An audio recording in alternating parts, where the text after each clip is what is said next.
Mm.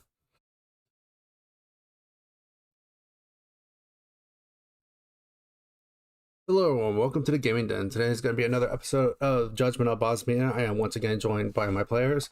Today, we don't have everyone today, so I'm just going to let them right quick, let them introduce themselves right quick of who is playing with us today. You guys don't mind right quick, just saying who your character is.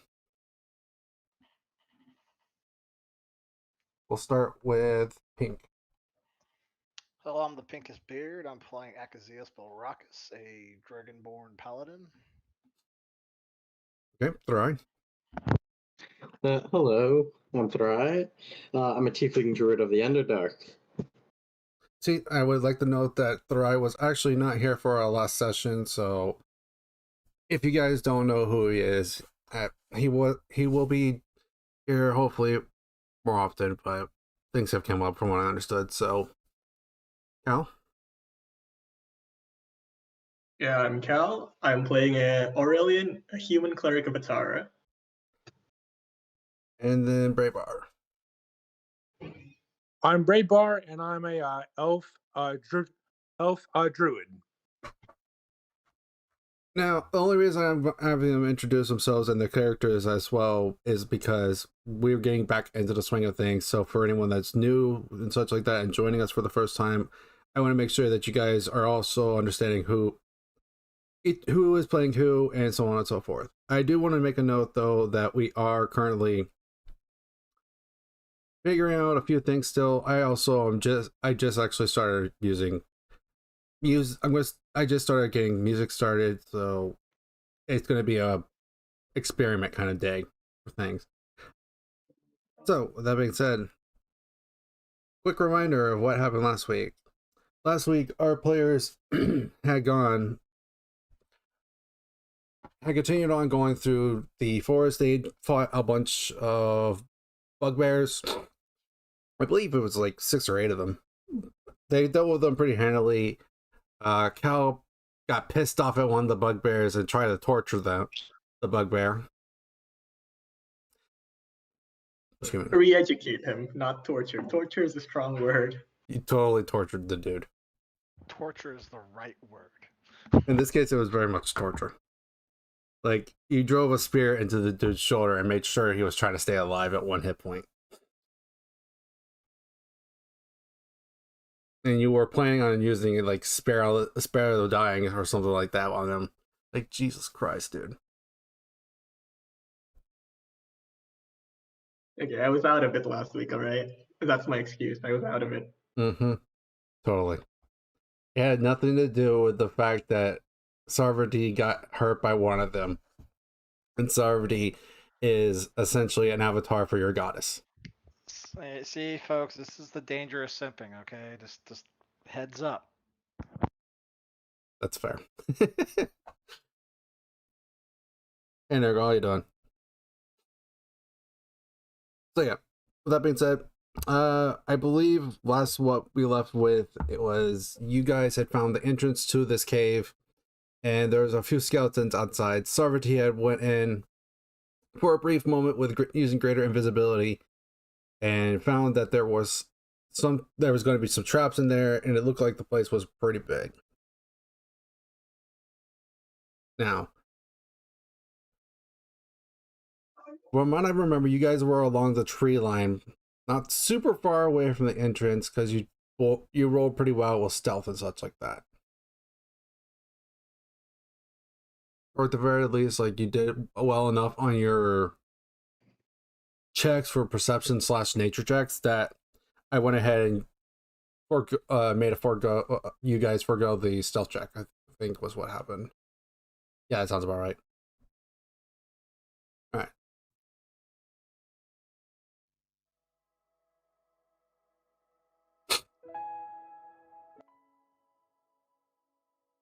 With that being said,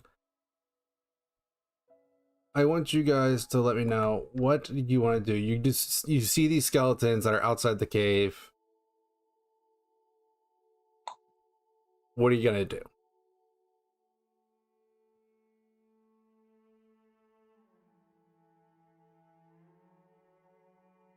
Probably not attack, since you made that probably for more party members.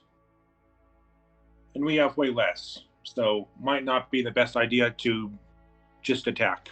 Well, at worst, I can Maybe, control the but- people that are not here. I might not RP for them, but I could still use them in combat.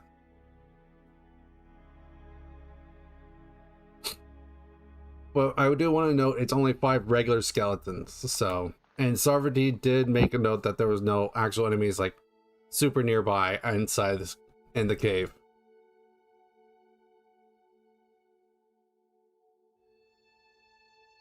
Because I would like to know that Sarvati can move 40 feet, and she can move 40 feet every 6 seconds, and in a minute time frame, that's, what? 400 feet? Yep. And the All right. entrances is only like 10 feet away, so...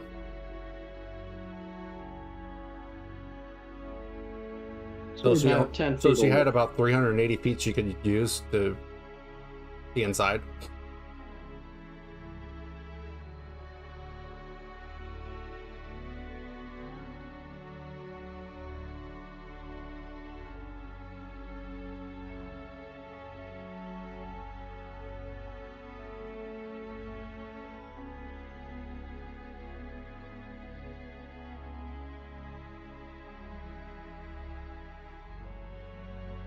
May or may not have an idea. Just need to check if it'll work. By all means. I say we just go guns blazing. You good? Guns blazing, you say? Uh-oh. Try not to burn down the forest. Oh, that's how I could have burned down the forest. So I'll get my finger guns ready. Are our hands going to be rated E for everyone? To Why, the of fingertips. course. Hands are always rated E for everyone. It's a signature.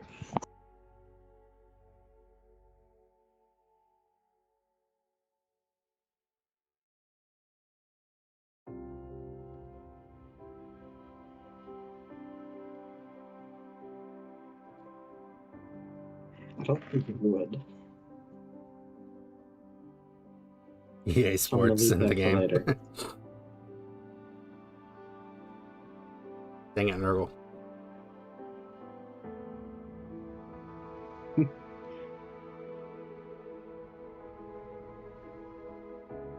So yeah, what are you guys gonna do? There's this point you need to get to. And it's inside behind those 5 skeletons. Remember, it's only regular skeletons, so they're not super strong. I mean, we could probably blow on them if they fall over. No, maybe not that. Well, you might be able to, but True. not Well, I do everyone. have a gust, so blow on them and, you know. Yeah, but technically Gust doesn't do damage. Technically. Technically. There are ways that Gust technically can do damage, but it requires very specific situations. Which we're currently not in. I just think. Nope. I don't see any cliff faces anywhere nearby. Neither do I. Don't see any pit traps. I don't see spikes coming out of the wall. Okay, what CR do you skeletons have? Hmm? What CR? What do you mean? Yeah, their combat rating. Oh, like a quarter? 1/2? Something like that? Not very high. Yeah, I want to try if I can do destroy undead on them. Oh, I could. Hold on, let me pull up Reckon that'll skeletons real quick. Pretty sure it's pretty low. I mean, They're also the probably not that bright, so. I mean, the skeletons are also in range. Skeleton challenge rating is a quarter. Yeah, so if they fail their saving throw, they're gone, basically. And what would the saving throw be? a wisdom of 14, and I'm guessing skeletons don't have wisdom. I'll be surprised if they have They might have. actual wisdom. They might. They may not. You don't know.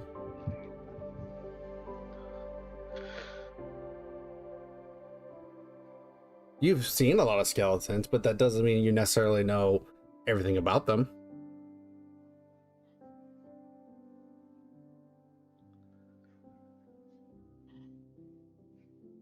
You do know that they're weak to bludgeoning. That is true.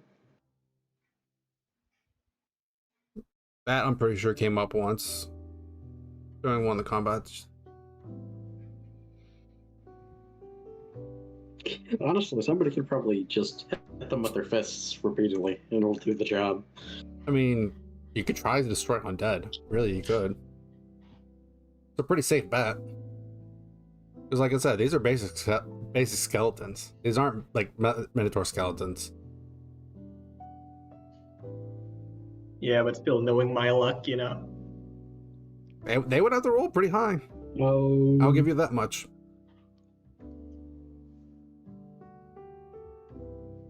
still worth a try. At worst, like, all of them save. And they're only basic skeletons. They're not going to live through a lot. Yeah, true. Best case scenario, they all fail. Again, there's only 5 of them. I think we're overthinking this. We should probably just go in and take them out. Yes, we are. It's like... To be fair, like, the only reason, like, you guys would be overthinking this is, like, you don't really know what's past the 400, like, that 300, 400 feet into the cave. I just remember next time I need to go back to the town, I gotta buy some things. Well, I will tell you right now that since he has had the armor for a while, it's Pink's armor actually no longer gives him disadvantage on stealth. Oh, Nice. oh my god! I completely missed that. Holy shit! I was so enamored by the other things, I completely missed that. I think that's the best feature. It's better than the other feature. Holy crap! Yeah, no disadvantage on stealth because it is actually so lightweight but so well put together that it doesn't make noise. It's still heavy armor, where it didn't lose any of its protection properties, but it's so lightweight and well put together that it doesn't clank like it normally would with heavy metal armor. It's almost like one entire solid piece of metal. That is a lot better than the other perks this thing has. Yeah. Yeah. I mean, not being able to be hit by crits is pretty good too, but Oh yeah, that is true. especially when you get higher up monsters, good lord. Oof. They hurt. Nastier. Mm-hmm. Like, last thing you need is your freaking paladin dying, especially since he's the tank. Like, he is built straight up tank. Support tank. Still can do His some hands are nasty ready for damage. everyone. They are. So are my finger guns. Bang! Bang bang. It's worth a try. Alright, what you guys doing? Works. You know what? The finger guns. It's, once he's doing his finger guns, I'm gonna put my hands behind my back. You know, we're getting ready. And I'm going to use a cantrip called Minor Illusion. Okay. Its components are not verbal; they're somatic. So I'm just doing gestures behind my back. I'm going to create. Let's see. We'll say it's somebody who's like searching. Just like my voice saying, "Hello, are you there?" On the other side of the bushes, it has a range of 30 feet. Okay. So it's kind of as far back as I can get it. Give me a deception check. All right. Actually, that's a horrible roll. I'll go ahead and give it to you with advantage because they don't know you're here. That's much better. Alright, I'm gonna roll 5 dice, and then this is going to be a wisdom check. Got it.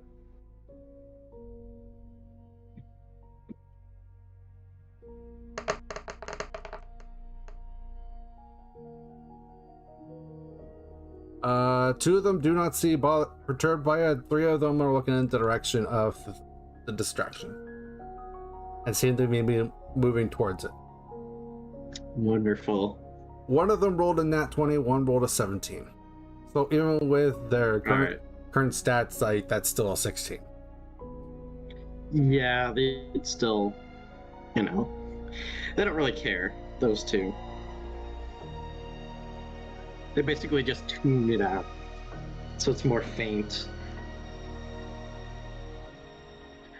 Well, if we want to go beat them up, now is probably the time, because we'll catch the other 3 off their guard. I mean, you could try to destroy undead strategy first and see where that takes you. Honestly. Yeah, you know what? Fuck it.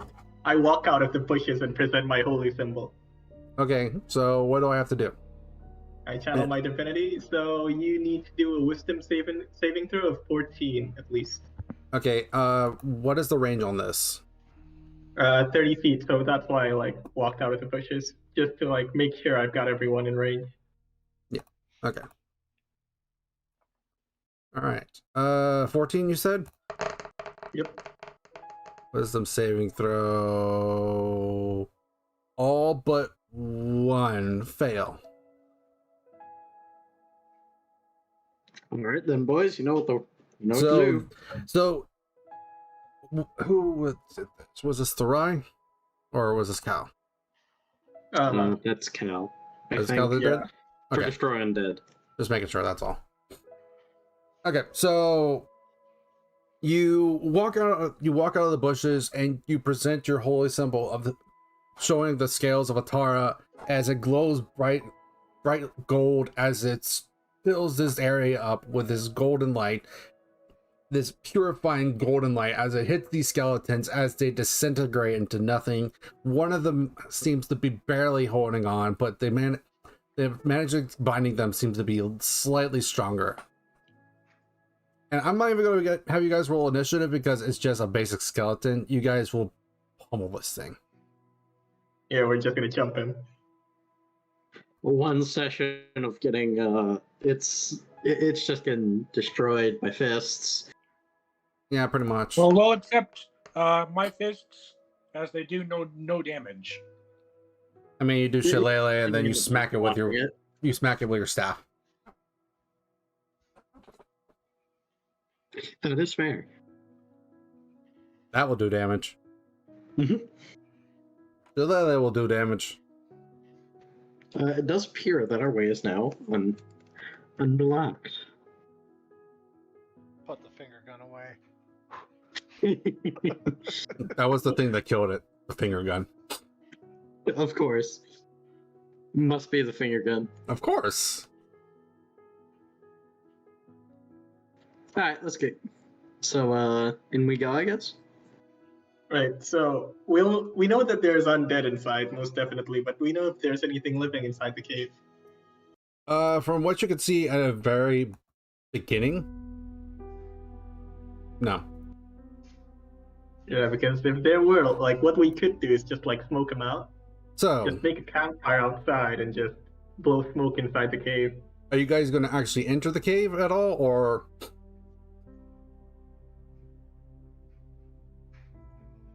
I mean, I'll twinkle toe myself into the cave. Okay. I'm gonna wait for a second to see if anything happens to Pink, just in case.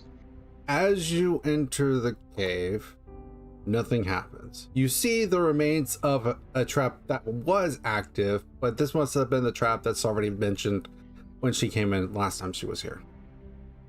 Alright, then I'm gonna go join Pink in the cave now. As you enter, I'm going to go ahead and say, like, I'm going to have to ask you guys to pretend that you don't see everything immediately, okay? I Alright. tried to figure out Roll20, it didn't work. So I'm going to give you guys this map. And for those that want to see, all you have to do is just join the Discord. And the map picture will be there. Trying to make sure that this is the correct image. Yes, that is the correct image. I don't want to give you the other image. That'd be bad. The incorrect image. Well, it would be the image with all the information on it. I want that. Yeah, that image seems useful. Always useful. So I will say right now, at the end that you guys enter this and you see a very large, long hallway. Like, if you had to take a guesstimate on how far it goes, probably about over 1,000 feet. Get to where this, at the very end of the corridor, is like this dim, glowing, faint blue light. That's never good. Now, I want to also give you, like, regardless of passive perception, you guys look around and you can see crystals all over this cavern. And they all give the same bluish hue. So it's almost like a natural lighting in this cave. It's not super bright, it's a dim lighting. So you still will have trouble if you do not have dark vision. But in general, you can see that this cave is massive. You can't see all the like twists and turns, but you see a few already right next to you.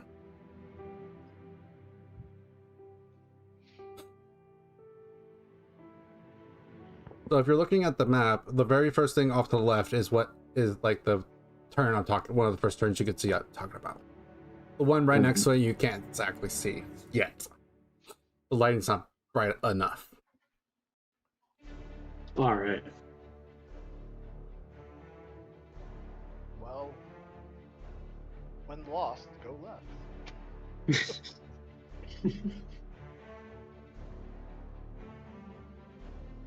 All right, are you guys going left or what you guys doing?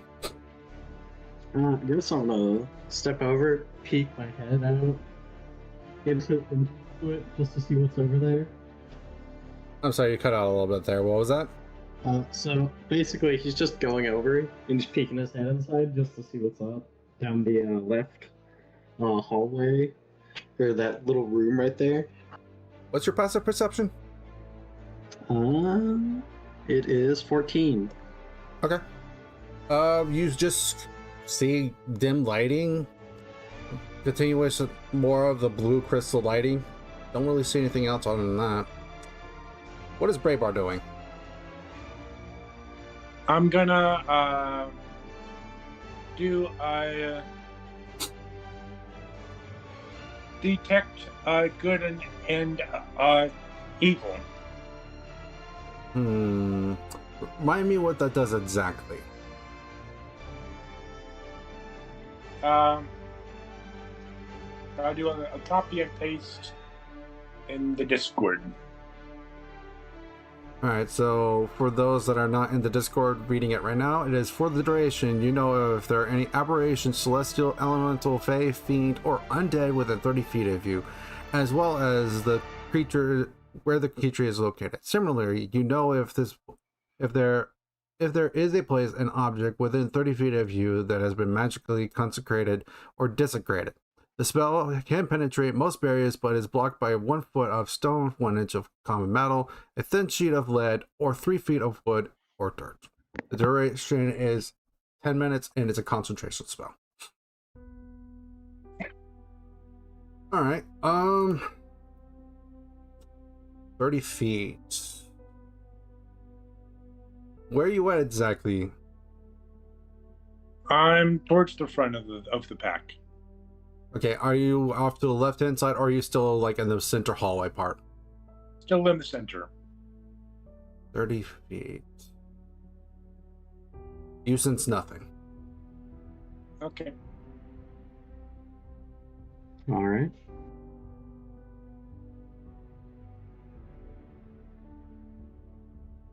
Alright, so what do you guys do? You see a pathway off to the left-hand side. You see that you could go straight forward. What are you doing?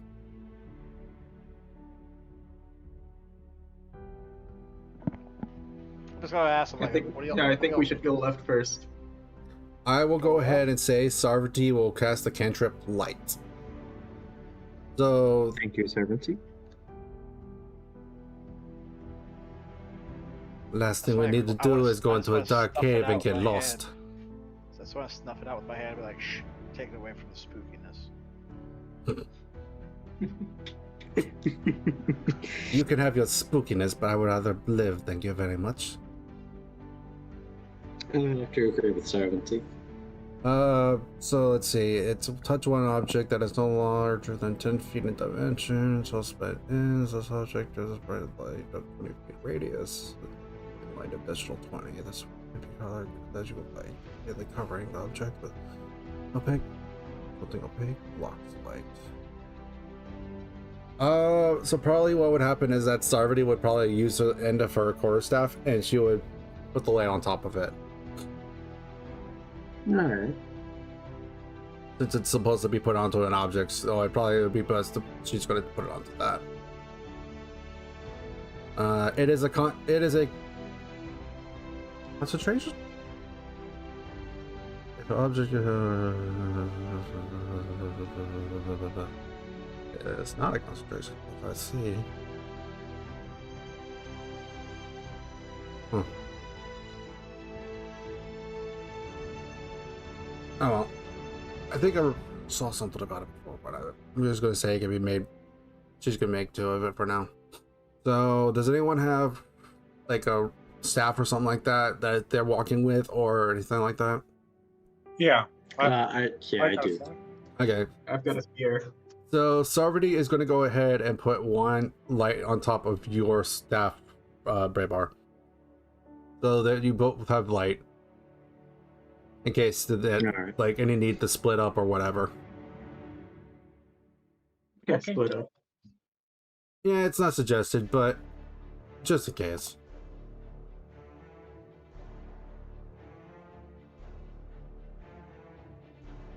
So, you guys were thinking about going left, is what you said? Yep. Okay.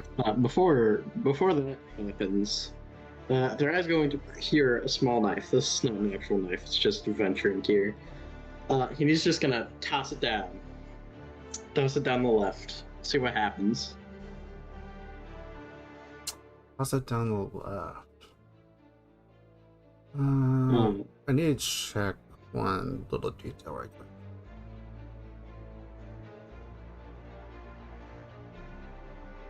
Anyway.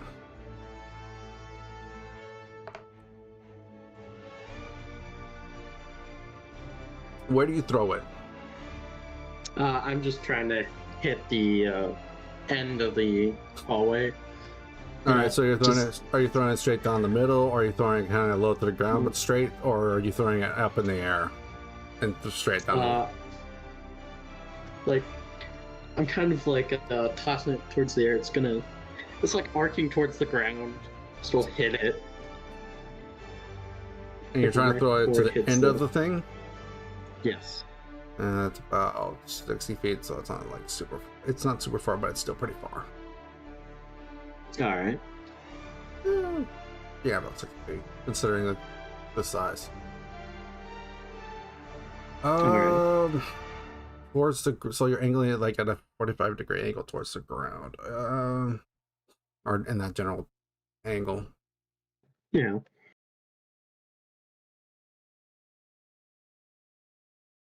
I want you to roll a d20, just a flat d20.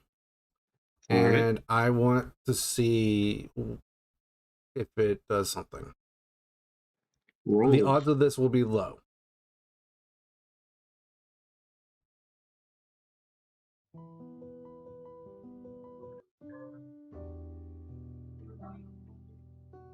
$17.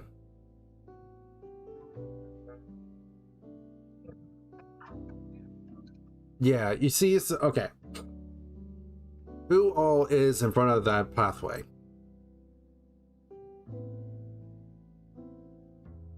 The left one, or The left one. yeah, I'm near the front, I think. Okay. Anyone else? I'm there, of course.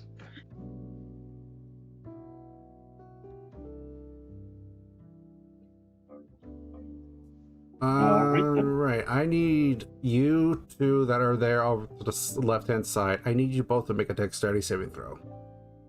Oh, so I did trigger Oh, something. yikes. Got it.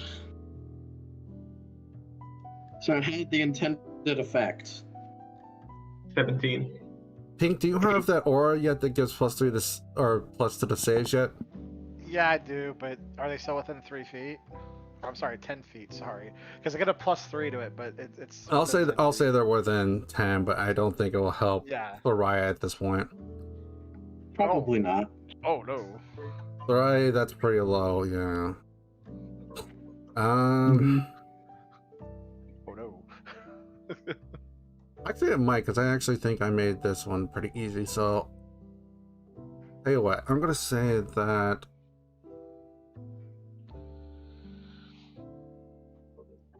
This is one of the only things I didn't do was write the exact rules I wanted to do for these traps. So I'm thinking. Got it. Okay, so I think what's going to happen is that Thorai, you succeed, but you're going to take half damage. Alright. Aurelian, because you saved by a certain amount, you will take no damage. Alright. It's only because you saved by a relatively large number. So, Thorai, I am going to go ahead and I'm going to roll some dice, and you are going to take half of it. Got it.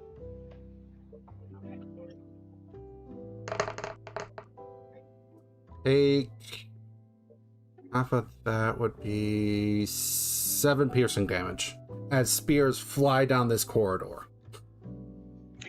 Yeah, okay. Had the intended effect. Ah. This.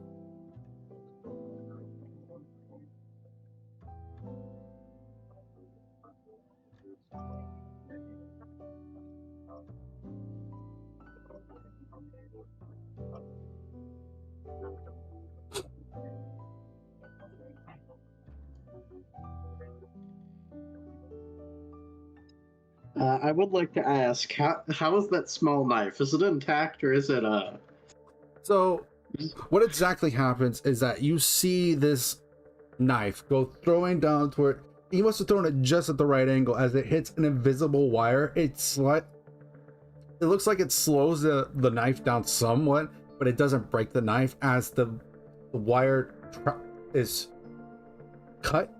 And then once the wire is cut, it lets loose these spears from the end of the hallway at you. It doesn't look like that this trap will activate again now that it's been activated. I think not, if it was a wire trap.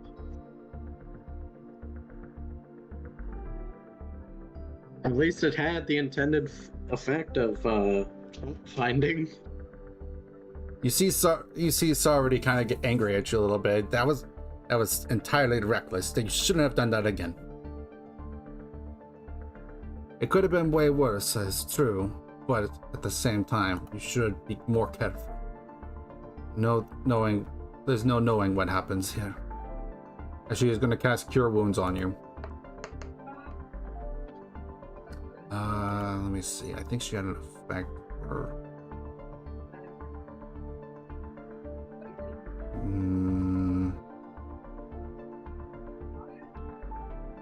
When your Arctic passes. Yeah, do that. She's gonna go ahead and spend a sorcery point to do that. She's gonna re-roll that dice. That wasn't better, sadly. Heal 6 points. Alright. I'm just gonna take the scolding, alright.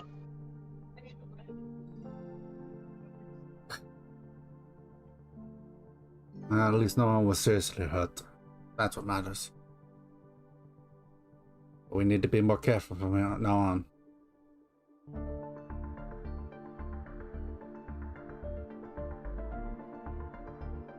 Well, at least that told us something. Alright, so with that being said, you guys want to go down that hallway? Because like I said, it doesn't look like that trap will activate again. I'm gonna press my foot on it. On what? The trap you said's not going to activate again. Well, here's what happened. There was a thin wire there. And because of the way he threw the knife actually hit the wire and it cut it. Oh. Mm-hmm. It wasn't a pressure plate. Oh. Granted, we'll probably run into those. Don't worry. Pressure plates will show the signs of possibly being a reactivating trap. Whereas, like, strings are most likely just one-time traps, depending on the situation. Well, unless they made it to, like, do it again another, like, a couple seconds afterwards. I mean, If possibly. somebody else pops their head out. But I think that's a bit too smart for skeletons. I would like also to note that... actually, hold on. Larai, you said that, right? Yes. Is that you thinking it, or is that Larai thinking that? That's just me. Okay.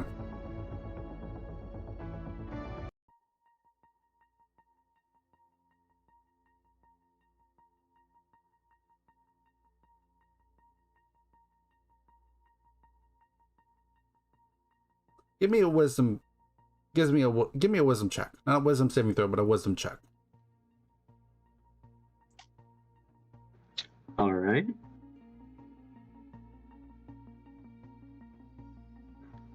$22. There is no way these traps were made by just mere skeletons. Yeah, I didn't think so. There is no way that this was just the base of just some skeletons. First off, where are all the skeletons that you had seen before? You had clearly seen signs of a large number of skeletons. But if you look around closely, you don't see any more of their, like, the footprints. Where'd they go? What happened to them? Why are there traps in this cave for just protecting some skeletons? Even if it's a large number. What's going on in this place that makes it so special that there has to be traps? That there has to be traps.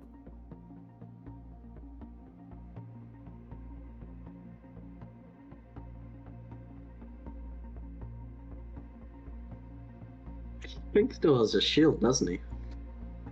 He does. I mean, I expect. Yeah, I assume you would. You don't go anywhere without it. I mean, he better have that damn shield. I'll be mad at him. I decided to pot it off. Wow. I will come over there and I will slap you, sir. I decided to start my vengeance arc. Well, I screw you guess too. you pawned it Damn. off to Kyle back in the town. Yeah. What am I going to do with you? What am I going to do with you? Huh? Anyways, so with that being said, you guys feel it's safe to continue on down this path. Do you wish to? I will give you that much information. It feels safe to go past where that trap was at. I'm gonna get behind Pink since he's over there by the trap, I think. Yeah, he did go I'll over. move forward. He did I'll say move he was going to forward. go try to see if he can activate it again. Alright, I'm gonna hide behind the man with the shield. So No, I'm gonna rush blindly. I'm rushing ahead. I wanna Okay, see what's up. where are you rushing to? Yeah, like the left side, right? The one with the trap. Well, okay. Well, I'm assuming you're already in that hallway, in that little hallway right there. I assume you already are there. So what I'm asking you is, once you're down that little hall at the beginning, where are you going? Are you going off the left-hand side, or are you going off to the right-hand side? Because yeah, as you get down this hallway, you can tell pretty quickly this splits off again. Hmm. But it looks like the left-hand side is a pretty wide open area. You can't notice anything out of the ordinary right away, but further investigation might reveal something. You're not sure. Oh, I love doing investigation rolls, even though I'm at minus I'll two. go right then. You'll go right? It's a big open area. It's a big open area, right? To the left is the big open area. Ah, The right Right, is left. goes down another like corridor like way. I'm gonna go to the right. I'm gonna go down that corridor. I'll Okay. go left. Okay. Anyone else going right, or anyone else going left? I'm gonna walk up to get my knife back. You pick up your knife. All right, cool. Okay, what are you doing from there? I guess I'm gonna go over to the place where there's the wall right before the corridor, and I'm gonna gesture to Cal like, "Hey, come back over here. Let's try this again." You could tell that this is a one-time thing. There was no way that it could happen again. I'm gonna do it down the right. You're gonna go to the right? Nah. I'm gonna do the exact same thing. You know, peek around the corner, see what's down there. Okay. Braybar, what you doing? I'm still at the center path, just in case that they could get flanked. Okay.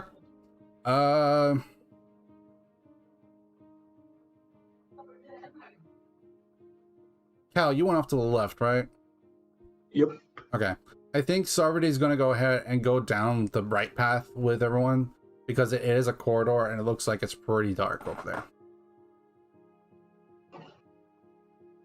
All right, so who's going to be leading the path? Is it going to be Sarvati or is it going to be one of you two? I already said I was going down that pathway long before anybody else decided, so... Just making sure. Pink should go first. Okay, No, I'm Pink goes first. Pink will go first. All right, so Sarvati will be in the middle to cast to make sure the light gets cast, and then Thrayu will be leading up the rear. Got it. Didn't Cal say he was coming? Cal Nah, I'm said going left. he's going to the left. Okay. All right, so Good Cal. luck, Cal. Don't die. So Cal, Don't worry, I never die. is there anything you wish to do while you're off to this left-hand side? Is there like light here? Can I see, or is it like super dark? It's very dim light. Like you can probably see, but it's difficult. I cast light then. Okay, On my so spear. cantrip light. Yep. Okay. So the bright light pretty much fills the room. It doesn't feel like completely. Like this room looks like it's about 40 feet. So the dim light will hit.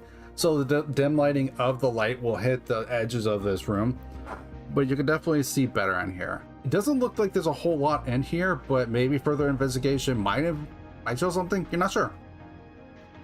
Yeah, I'll investigate. Maybe like look around the walls. Maybe there's some like hidden inscriptions or some shit. All right, give me a investigation check, please. Please give me a good roll. And nope. Nope. From what you could tell, there is absolutely nothing here. Just look a bunch of crystals, but unless you have the right materials, you probably can't do anything for them either. Like you can't even take them out of the wall.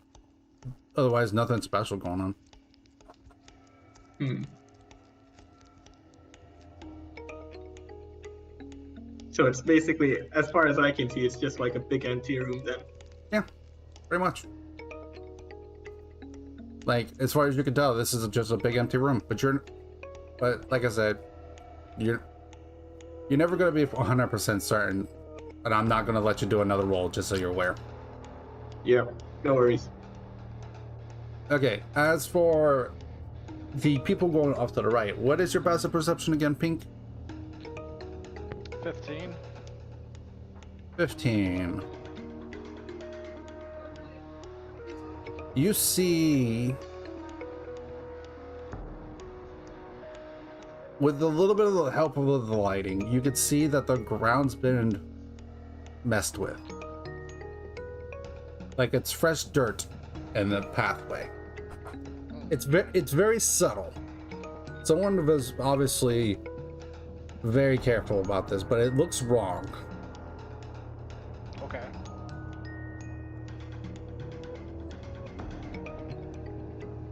What do you do? I guess what I'll do is take out my spear and poke it. Okay. Poke it halfway. Excuse me. So, go ahead and give me a perception check as well. Are you going to let anyone else know about this, or are you just going to do it yourself? Depending upon how far ahead I am, I don't know if it really matters. Somebody's like right behind you. I mean, it wouldn't really matter because again, I'm just gonna stop. Either she's just gonna walk right into me, or she'll stop too. All right, she does stop. Yeah. 10. Okay. I'll go ahead and have Sarvati. Okay, so with your combined efforts with Sarvati, you could tell that there is some sort of loose ground underneath you. And when I mean loose ground, I mean it looks like if you stepped on this floor, it would fall underneath you. Like underneath me, like where I'm standing right Like now. a trap floor. Not where exactly where you're standing. You are like on the edge of where it is. Oh, okay. Gotcha. I guess what I'll do then is I'll take the butt end of my spear and hit the ground as hard as I can. All right, give me a. Okay, so I want you to give me an attack roll, and this isn't you saying like, oh, there's a chance of you missing. I want to see exactly how hard you're hitting it. Oh, okay, gotcha. 16. All right, now give me a strength check, please. I want you to have advantage on this one. Okay. 22. The floor crumbles as you reveal a 5x5. Well, hold on. Let me look at the map again. Yeah, this corridor is probably about 10x10. So yeah. So you see a 5x5 square in front of you that drops into a pool of acid. Delicious. And it looks like it's a good 20-foot drop. Oh, even better. Alright, well, with that, I guess I will turn to Sovereignty and anybody else following and just be like, watch your step. Already found one, don't know how many more along the way. Indeed. You can't say for certain. Never can. So, Can I make like an investigation check to see if like I could notice anything else like further down into the cave at this point in time, or down that pathway to the cave to see if I notice the same thing there as well? you can give me either an investigation check or a perception check. Perception check. Although I'm kind of tempted to take the investigation check. Man. It is your choice. I should have gone for the negative.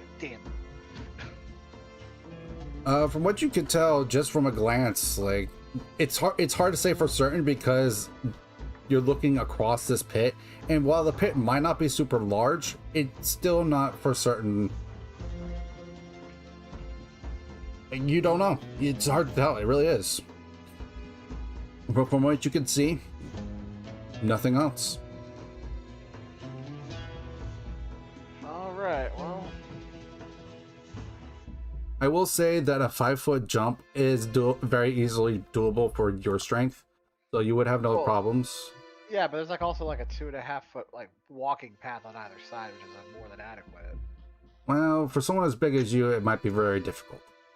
Not really. Yeah, though. we can fix No, that. let me put it this way: going along the edges is better off for people that are more dexterous. While as going, if you try to jump across, I can guarantee you that by rules you would be able to make it with your strength. Well, I know that too. I'm just okay. I'm just trying to say there's either the chance of falling to your death, or just guaranteed can't fall to your death. I mean, 2.5 feet is still really good easy space. Okay. You're also Fine, a really big dude, though. I will. And? And I'm trying to help you. Look, just take it. Maybe I want to twinkle toes my way across there, just, big, awkward dragonborn just twinkle toeing on the sidewalls there. Someone for like If you Sarvati, do that, it makes you might sense as to well try just to do climb up that. a wall. For someone like you, it does not make sense at all. What if he's afraid of the acid?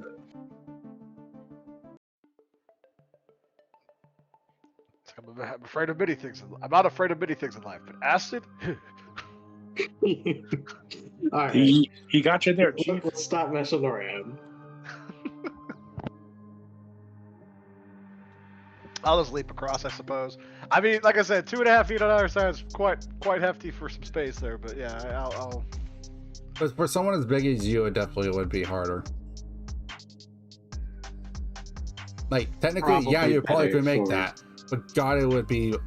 I'm going to tell you right now, for someone like Sarvati or Thrai or someone that doesn't really wear armor, it's a lot easier of a check. For someone like you, that's a bit of a bigger, bulky kind of guy, like, it's going to be harder to check. okay. I'm not very confident in my dice today. All right, so Sarvati is going to go ahead and try to scale the side. This is where we lose our avatar, right here to the acid pit. My god. So she does attempt to go across the side. She looks like she's going to stumble at first, but she manages to catch herself as she does manage to get across the rest of the way.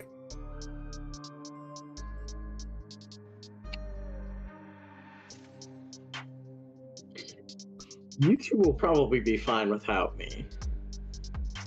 You two are pretty good at what you're doing. Maybe. And the rest of the way back is clear. And I'd kind of like to make sure that Cal isn't dead. Fair.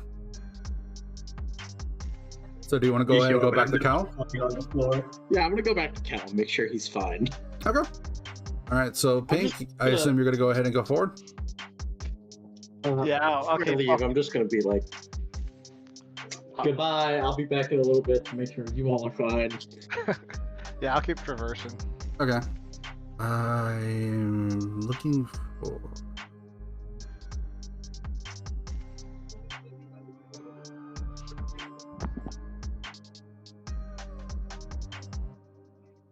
Alright, I think this is the... I think I could use this as a random treasure.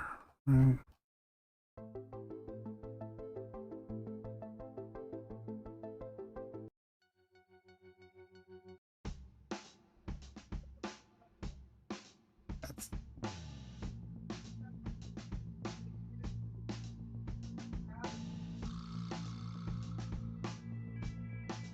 I love how they listed that as a dark tone, but it's not very dark. Wow. Ah, yes, dark tone. Not really that dark. It's really not.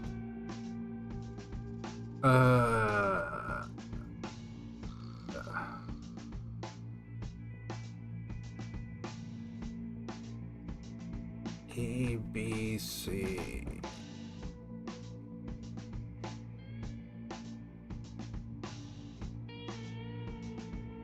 H. Okay.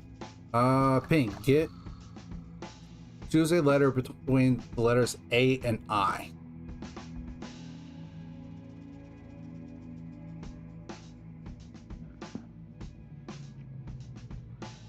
F. Alright, I need to roll a D100. I think each one of these is a D100 regardless though, just so we're aware. D100. That is a 12. 12 is... Okay.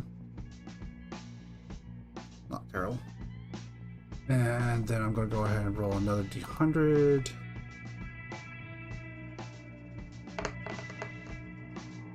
$79. 79. What does this do? Give me.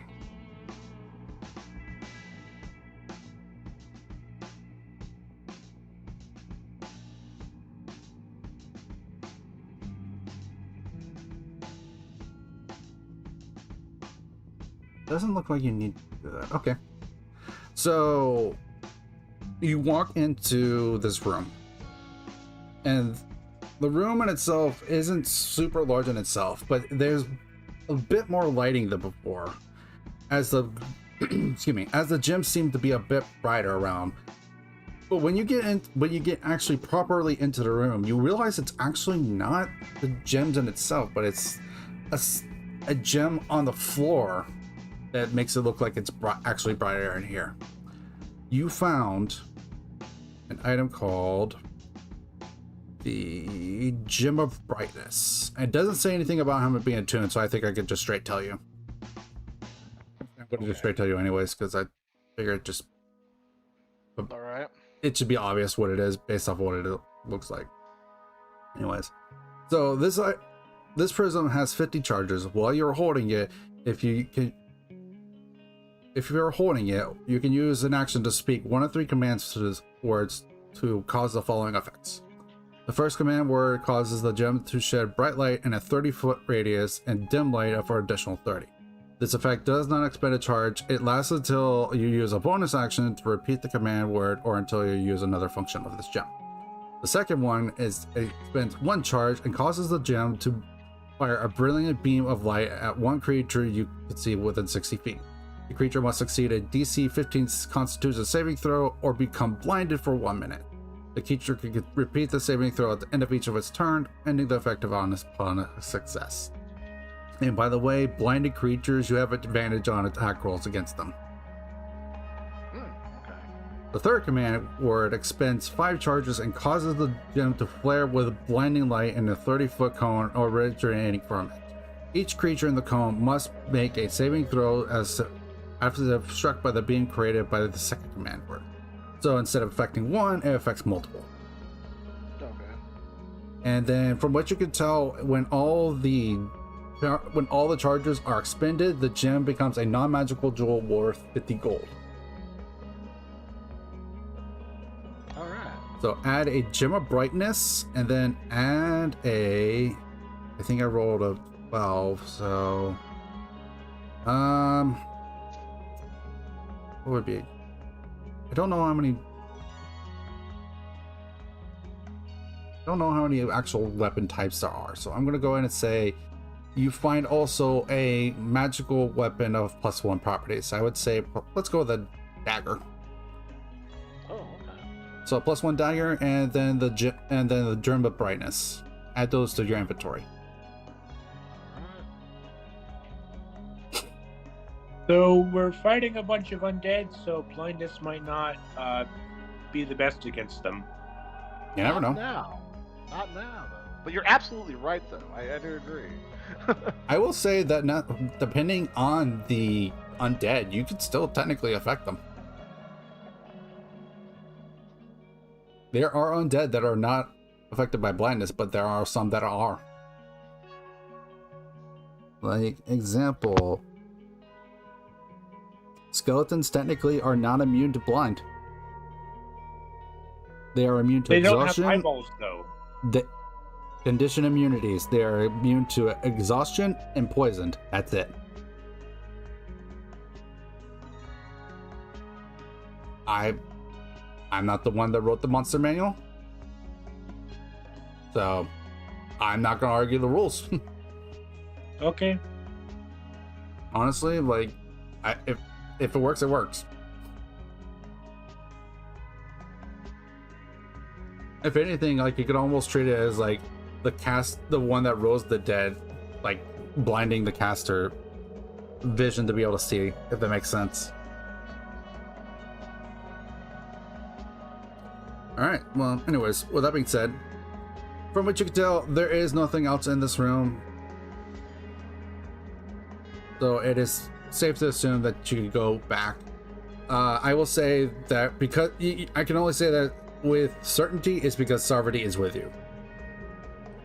And we all know Sarvati has insanely good high perception. He also rolled like a 16 on her investigation, so yeah, it's she does a pretty thorough check on the room. There is nothing else here.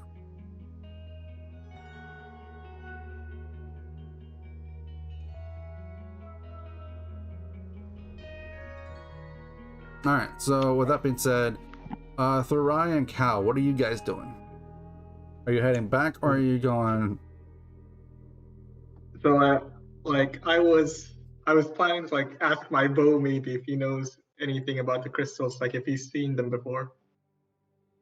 So while Cal's doing that, Thorai's coming back. He kind of finishes getting there. He's at the end of the hallway. He's like, Cal, you okay over here? As far as asking Fimble, Fimble mentioned that these crystals are just normal crystals, nothing super special about them. But they look like they're starting to store magical properties to them, hence the building of light, but they are not magical in nature yet. Got it. Come back in maybe 100 years. Probably less than that, considering how bright they already are. But still, It's but more still, like 50. probably like 20. 20 would be probably a more proper time frame at this point.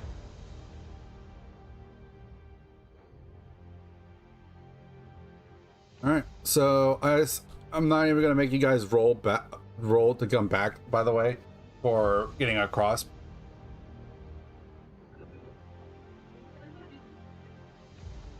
So you guys, I assume, are gonna go back to the central hallway. Yeah. Yeah. Okay. Yep. So you all meet up back in the central hallway. Brightbar, there was nothing that appeared. Okay. All right. Cool. Everybody's alive. Okay. Keeping track of certain things in my mind right now. Okay.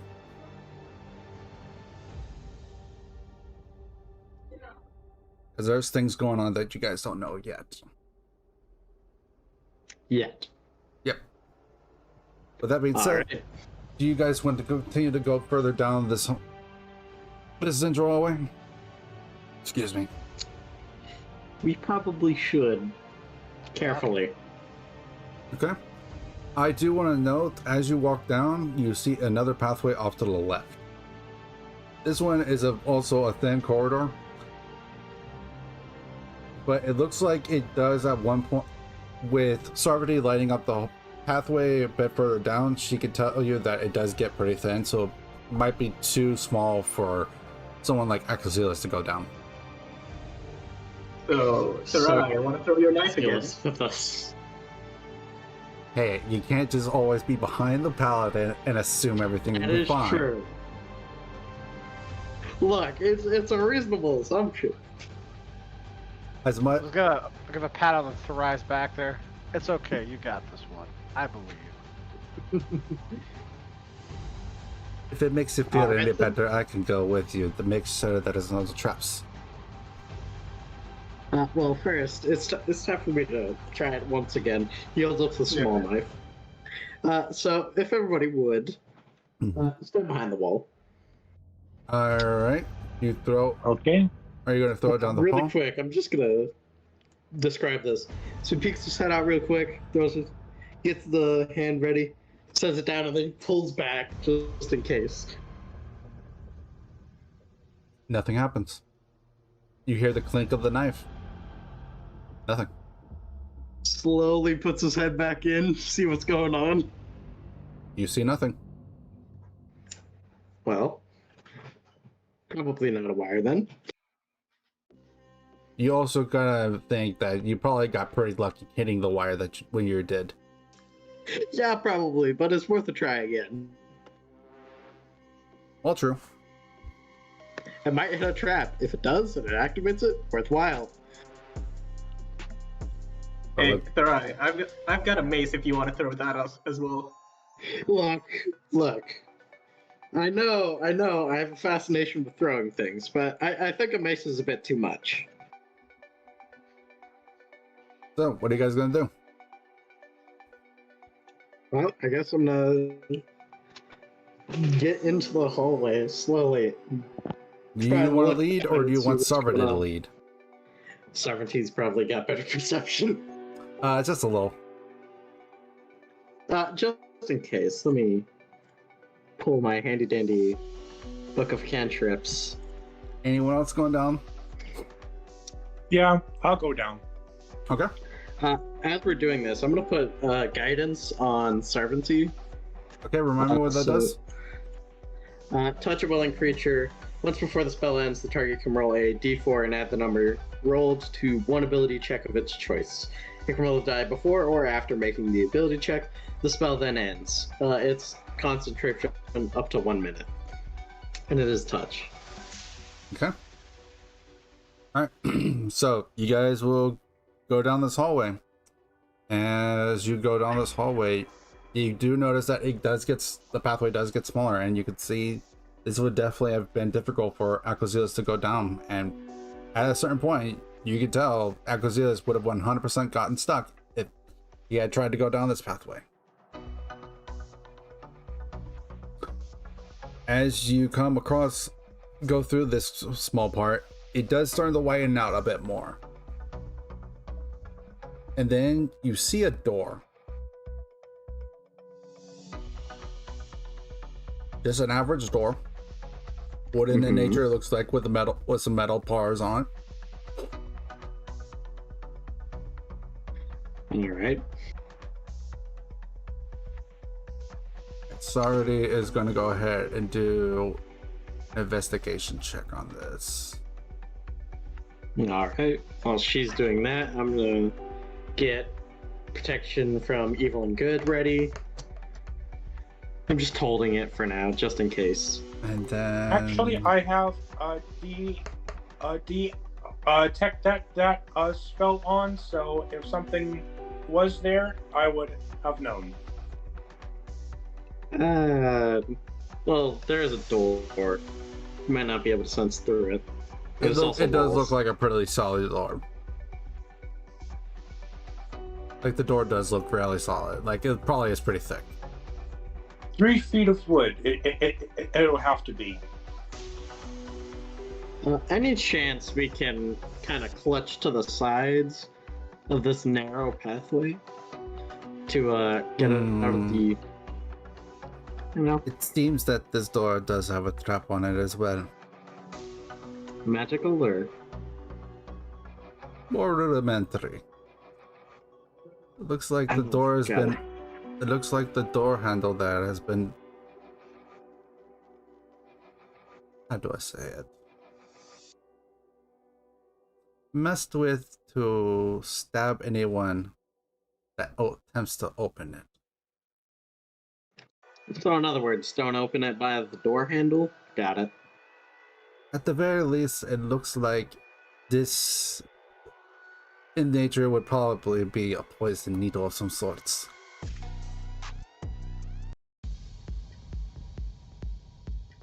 Mm-hmm.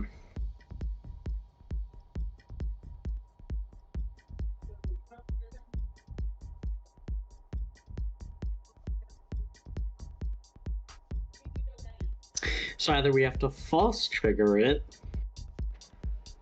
Actually, it might do it multiple times, but we can test that with whatever we're using to false trigger it. Or we just break down the door. Indeed.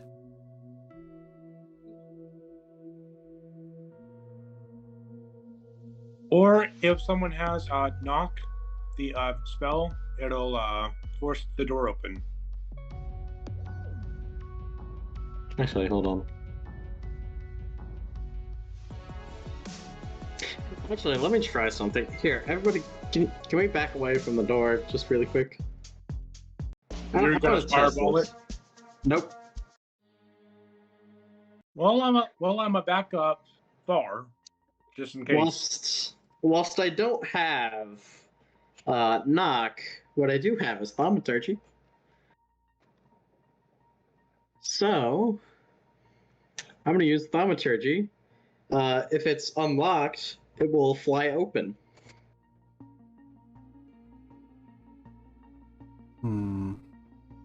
If it is locked, then it won't, and that'll tell us that it's locked.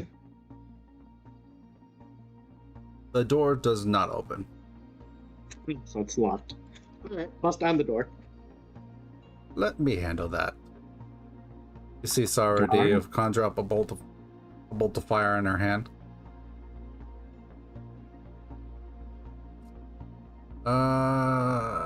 She's gonna go ahead and toss a firebolt at this thing. Okay. She hits it, with this firebolt, and the door burns down. All right. Get protection from good and evil back up and ready, just in case we need it. Let's see. All right. So I want Barai. I want you to choose between A and I.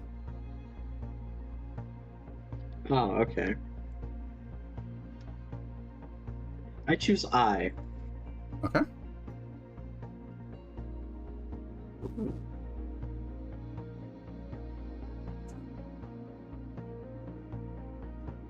Yes?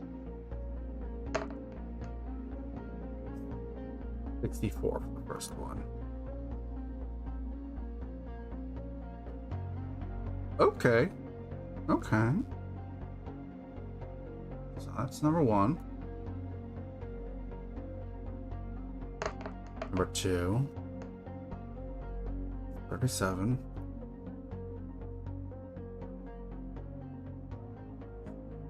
Oh.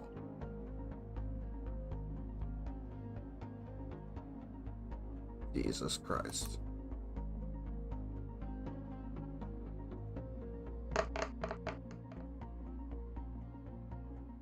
$17.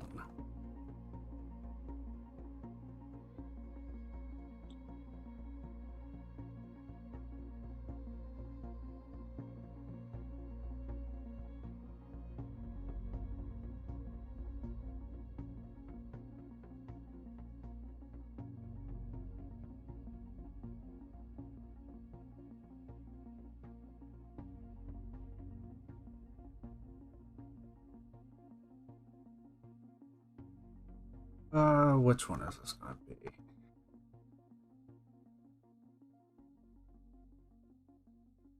D10, roll 10. That was 6. Yeah, 6. Was one of these. 1, 2, 3, 4.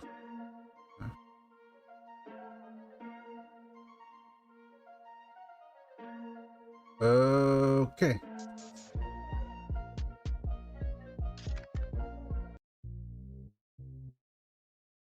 So my rolls were 37, 64, or wait, was it 64? No, it's not. It was 64. Okay.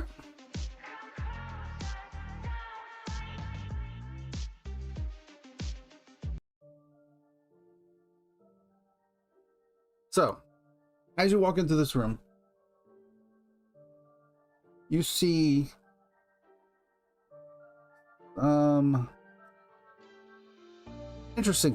something interesting. You see two different rods that appear magical in nature. You're not sure what kind of nature. Let me see. Let me get the structure of these things up. Does it have an actual description of what it looks like? Or does it not? I know one of them was not that. Where is it? There it is.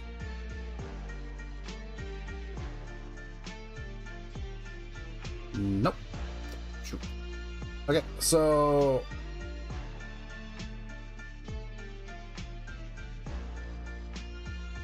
one of those rods is a jet black in color.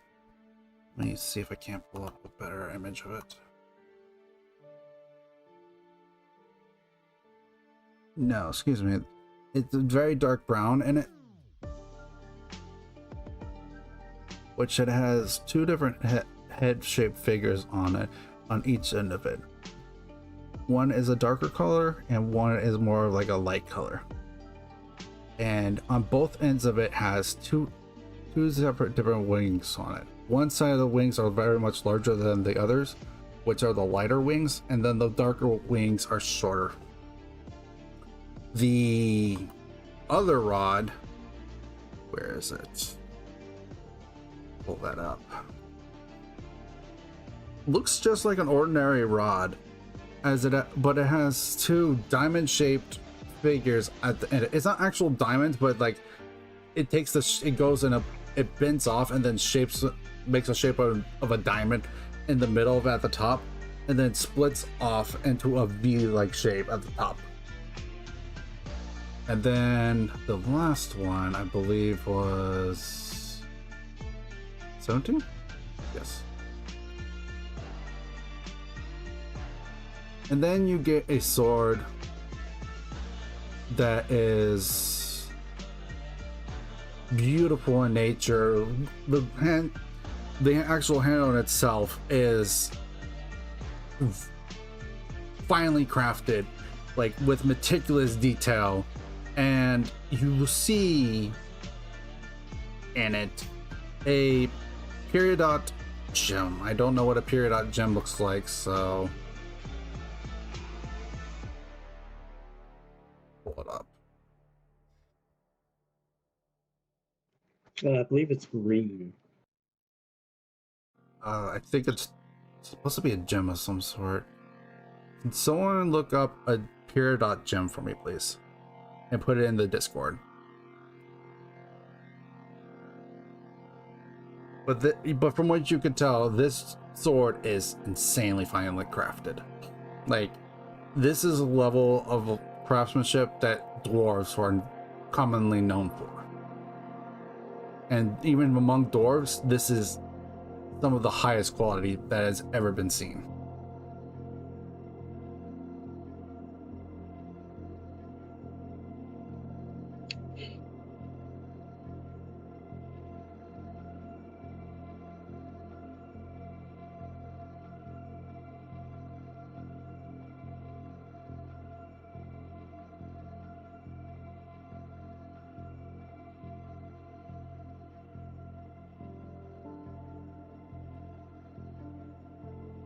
Okay.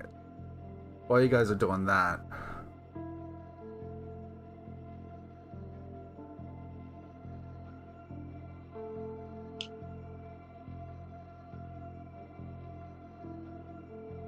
There's that one doesn't really conform to a nice neat image, so I'm just gonna get rid of it. okay. But yeah, this is the gem that you would see in the hilt of the sword, or the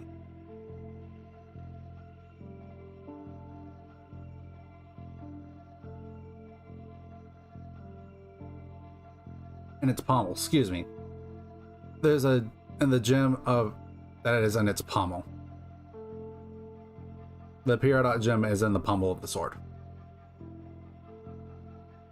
All right.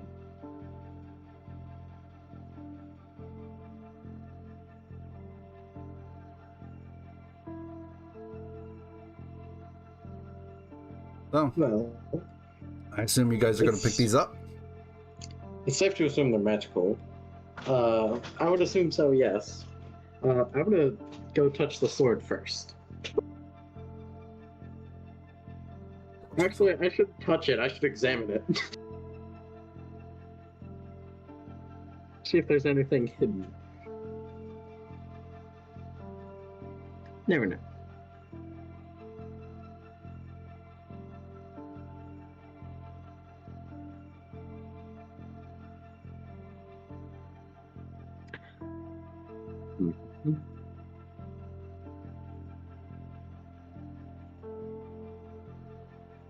I might as well just take them with us.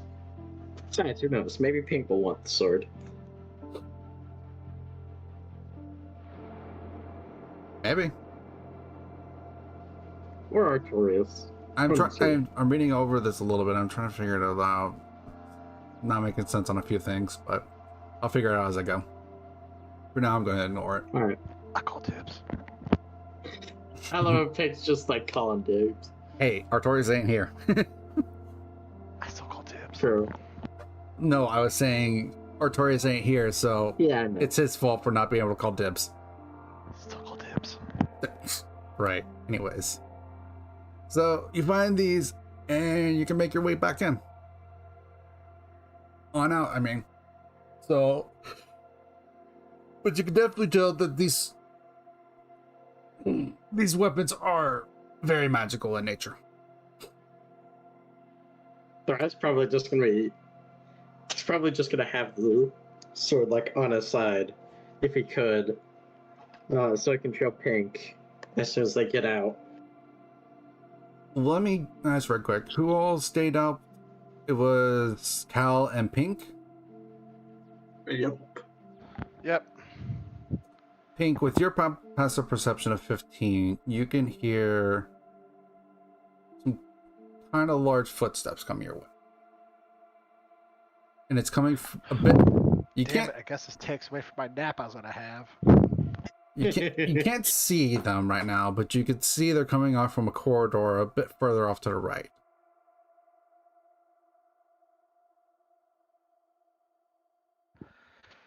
Okay.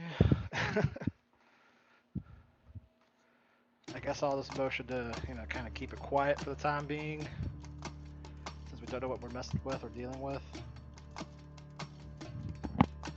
I'm assuming I also notice, or I assume Pink would let you know.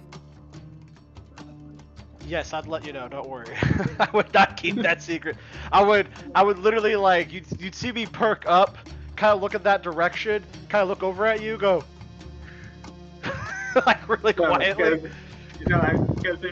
I'm pretty sure my passive perception is higher than Pink's. I'm pretty sure, at least. What is it? It's 16. Oh, wow, okay. one point higher. Oh, yeah. To be fair enough. Okay, yeah, you would both notice this then, but Pink would probably be the first to notice because I think he's a little bit closer. The way the image in my head, I see him a little bit closer to that general area.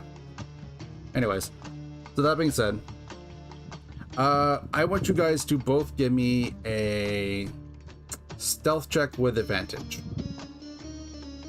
Oh, that's gonna be weird. Alright. It is gonna be weird for you. Do I get to? Oh, I have disadvantage on stealth, so should I just roll normal, or? Just normal roll for you. Oh, I got a 15. That's a first. It's pretty high up there. I gotta take my small victories when I get them. Okay, like. All right. I got 18. Even with a -1, he rolled an 18. Wow. Yep, you did. Yep. The first time I rolled 15, get bested, and I'm at a minus. Okay. So you guys press yourself against the wall that is closest to this this pathway. You hear these creatures. By the way, I'm guessing I dismissed my light then, if we're like hiding. Yeah. You would, with that 18, you would think of that indeed. I would say you do see some of the creature, but you don't see it fully. Akozelis, this creature is familiar to you. It is a skeleton minotaur. And there's multiple of them. My good old enemy, the skeleton minotaur. And there's multiple. The last time I recall you put an axe in my back. They How would don't. that even look? I guess. From what you can tell, they look around briefly and then go straight back and down that pathway. As they go back down that pathway, they get a bit further away. That is about the time that Thorai and them come back. As they get back, I'm going to motion to them to be quiet. Just like. Thrice sees the motion, he's like, oh, okay. It kind of gets up against the wall with you. It gets to the point where you guys can no longer hear them. In a soft voice, I'll say to them, okay, I think it's okay now, but our lovely friends, the skeleton minotaurs, are back. Oh, wonderful. Not just one this time. They must be trying to protect something if they have patrols down that way. We haven't seen any other undead thus far. Yes. Thor's gonna back away from the wall. He's gonna take out the sword and he's gonna go, look at this. Shiny. Ooh, pretty. Very. It is very shiny. May I swing it? Here. Yes, go ahead. It is a long sword. Ooh. Mm. Do I notice anything about it? That is it like? You definitely Better know than- it's magical in nature. Okay. But to know for certain, you would have to spend an hour with it. And we're still dungeon crawling, so I guess at this point I would say, may I hold on to this and just kind of like put it in the backpack? Yeah, sure. Raybar, I'll probably work with you Yep. and give me That's an what it's Arcana check. Arcana check. Yes. It was almost a 1, but a 7 is still pretty low. Okay. I think also, yeah, Thorai, give me an Arcana check as well. all right. 10. Better than Bravar, but You all know that there's something, not necessarily about these weapons that you're feeling that's coming from magical, but you feel some magic in the air. You're just not sure where.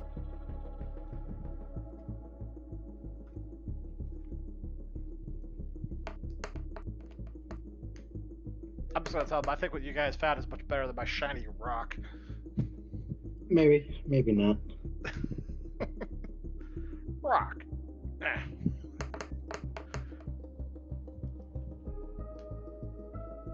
Hold a moment. Sarvati goes off to the opposite side of where she sees the looks like almost like a wall with it that's slightly indented. And then she puts her hand through it. As I thought, an illusion. Someone doesn't want us seeing what's back here. Then explore we should, perhaps. Should I just go ahead and poke my head through there to give him a good scare? Yeah, Throw with the knife again. Throw with the knife again. the knife just goes through. Nothing happens. You hear Alright, I need to go retrieve that. So as you walk in through this illusion, you see the top end of this cavern open, and it's the sunlight and shining down on this beautiful pure water, pure clean water of a lake. It's not a very big lake. It's probably on the smaller side as far as lakes go, but it's still relatively decent sized. It's probably about as big as like half an Olympic pool. Thrai pokes his head back up. He's like, "Come see this." Sarvati will walk through the illusion, and she will see this. And as you get a better look, you see that they're not necessarily moss, but it looks like there's some greenery growing around it, like some plants and stuff like that that are growing around this lake. I'm gonna go find my knife. You find it. All right, wonderful. Get that back out. It's not hard. I will say you that much. By the way, is Bravar's Detect Good and Evil still active, or Yep. does he detect anything? Or He did detect briefly for a moment the frickin' minotaurs earlier, but that was before they. That was beforehand. all right. Well, if we're gonna start casting detects, or rather, he's had his on. Time for me to put mine on. This probably won't work very well, but it may work. So detect magic. I will say Do you need the description, or Are you gonna ritual cast it or are you gonna cast it? I'm gonna cast it. I'm just gonna burn a spell slot. Just in case, choose a letter between A and I.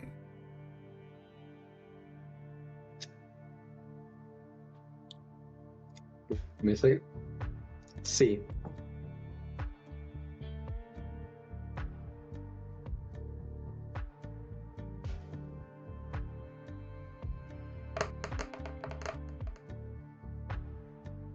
$92.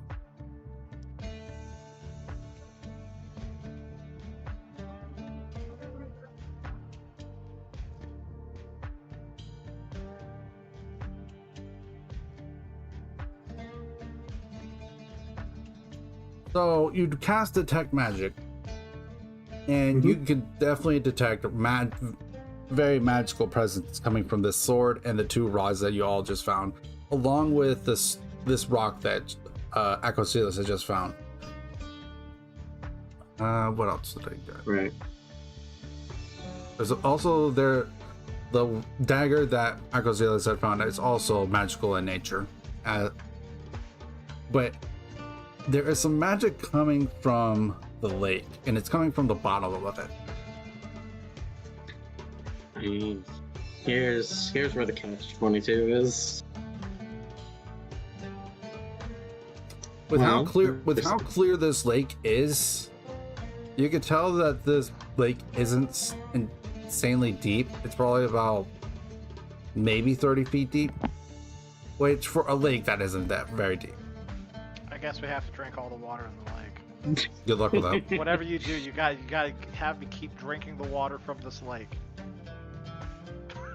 Is it like clear all throughout entirely? Pretty much. From what you can tell, there isn't really anything living in this other than maybe some fish. Fish or fish. Then again. No, they're not piranhas. Let's do a quick little test. They are not piranhas, if that's what you're worried about.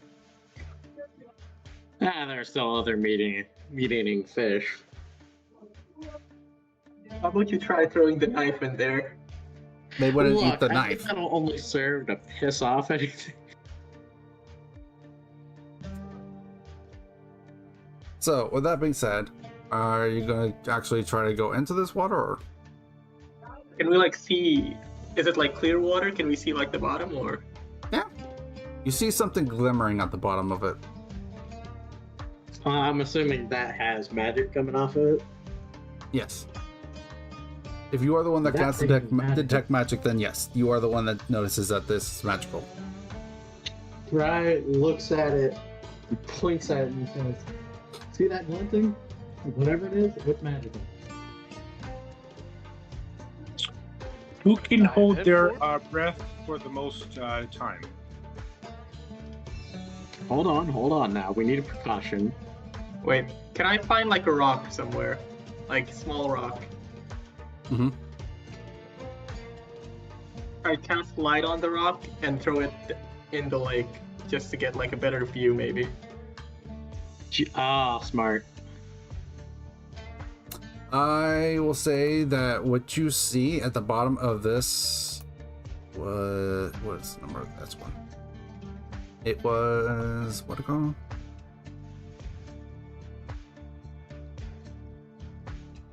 It looks like it's some kind of metal tube. Looks almost hollow in nature, but you can't get much better a view than that. Alright. Is it just laying there or is it like stuck to the ground? It's sort of stuck in the Can we ground. see that? Alright.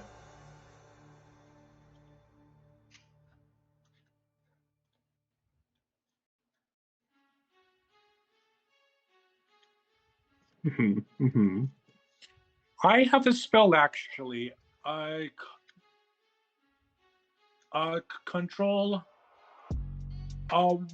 water. So I could part it, but it doesn't say how far it parts down.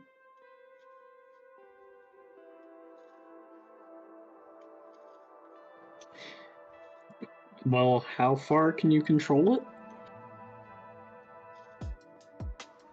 I'll post it in the Discord. All right.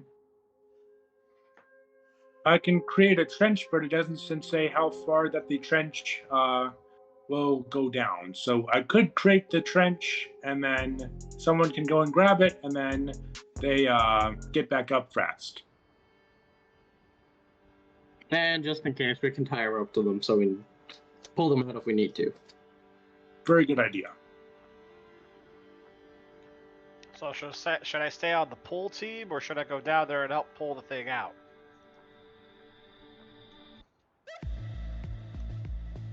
You are very strong. Who's second strongest then?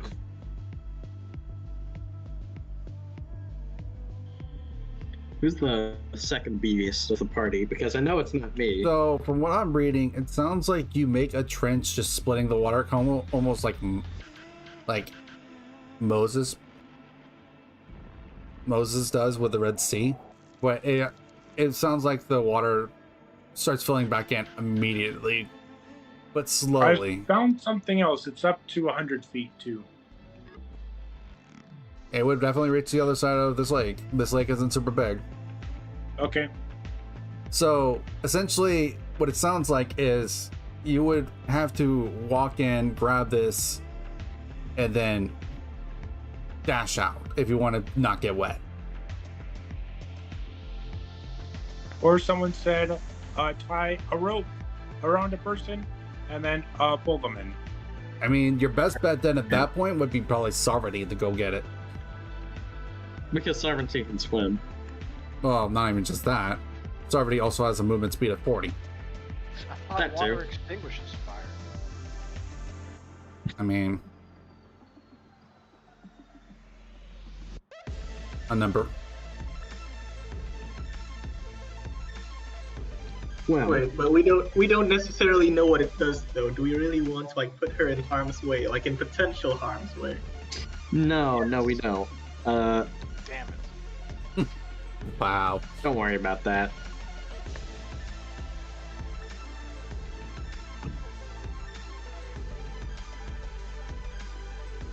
Well, if you don't want me going... excuse me. If you don't want me going down, I could go ahead and keep an eye on that patrol. If anything, I could go explore more of the cavern. That illusion looks like it might keep you all safe for a time. It looks like you might be able to even rest here. Doesn't seem like the other undead really know about this area. Honestly, it would probably be safer to just open up the water and then run back out. Well, they also got the spell that allows people to swim without causing a penalty. I do have a lot of spells that would help. And I still have that, which would help me. I mean, I'm really good at athletics and acrobatics and strengthy things. I leave it to I you. can only cast one of the two spells, though. I can also like revive any of you if you drown. So I can That's provide comforting. buffs on saving throws and abilities. So, how about this, right?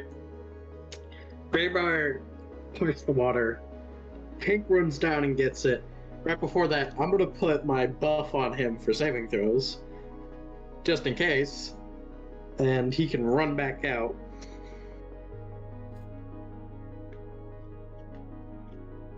Yeah, that works for me. Plus, I Yep. can leap down. I can leap down there probably pretty far. Probably. I'm assuming it kind of like slowly goes down. It's not like Yeah, it says over the round. It Yeah, okay. It goes back. It fills back up. no, like So the it won't. depth. Well, it won't fill the water won't come back up fully until the end of the round, which by the time you get down there, and then you can go in there and then dash back out, and before the round actually ends. All right. So in other words, Pink will be able to make it. Yeah. All right, Pink, you ready? Yep. All right, everybody, get ready. Let's do this. While you all do that, I'm Operation. going to go ahead and do some exploring, see what else is around. All right, goodbye, Sovereignty. Operation Dredge Magical Object has been initiated. Try to get some rest, also. We might be in for whatever. You don't know. True. So I'm going to quickly give Pink a pat on the back for resistance. Basically the same thing as guidance, except it's for just saving throws. Okay. So you have that for the next minute. All right. Wait, does that Are affect you ready? stack? Wait, I'm asking here. Does that affect stack like with other like buffs to saving throws? No. I'm pretty sure it's like one saving throw of that person's choice. Because Like if you're thinking stacking blasts with resistance, it won't work. All right. Yeah. Blast essentially is just a stronger version of those two. So you have a D4 to use for a saving throw, if you need it. All right. All right, Braybar, open it up. Yep. Okay. Alakazoo, Alakazam. I'm gonna get the water as if it's ham. So with that being, so as he says that, the water splits open, and it creates a Alright, go path to for it. this metal tube. I'm just gonna leap down in there Okay. at this point. Do I need to roll anything for that, or? Give me a. Can I make an athletics check to go down there? Yeah, give me athletics. That's what I was trying to think of. What it Yes. would be. Give me an athletics check. Damn it! Oh, So Considering that it's fun. not super far down, I think that's fine.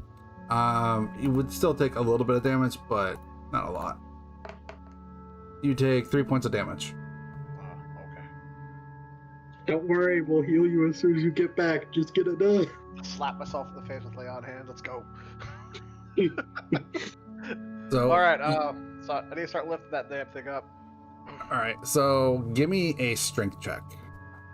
All right. For all the beans. Damn it, that was not the beans. This thing is pretty stuck in there.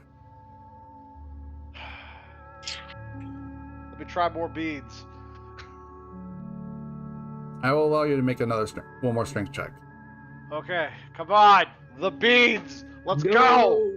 You can do it. Why? Why is that? What? All right, get out of there.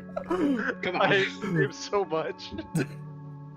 This thing must have been in under there for a long time, as it seems like it's partly buried. Oh wait, At least budge. With that being I could said, have just. go ahead. Sorry. I could have just done my transformation shape into a crocodile. We didn't have to do all this. Look, you're the one. You suggested the water.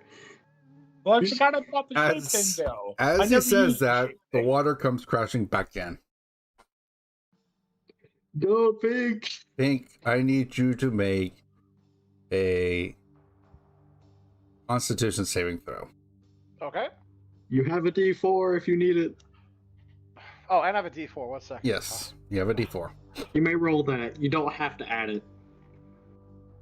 Wait, what? You don't have to add it. But it's whatever you choose for a saving throw. You good? Well, I'm gonna do it now just because I rolled a 14. I've been rolling low all day today. Got it. So, of course, it's only plus one. Of course.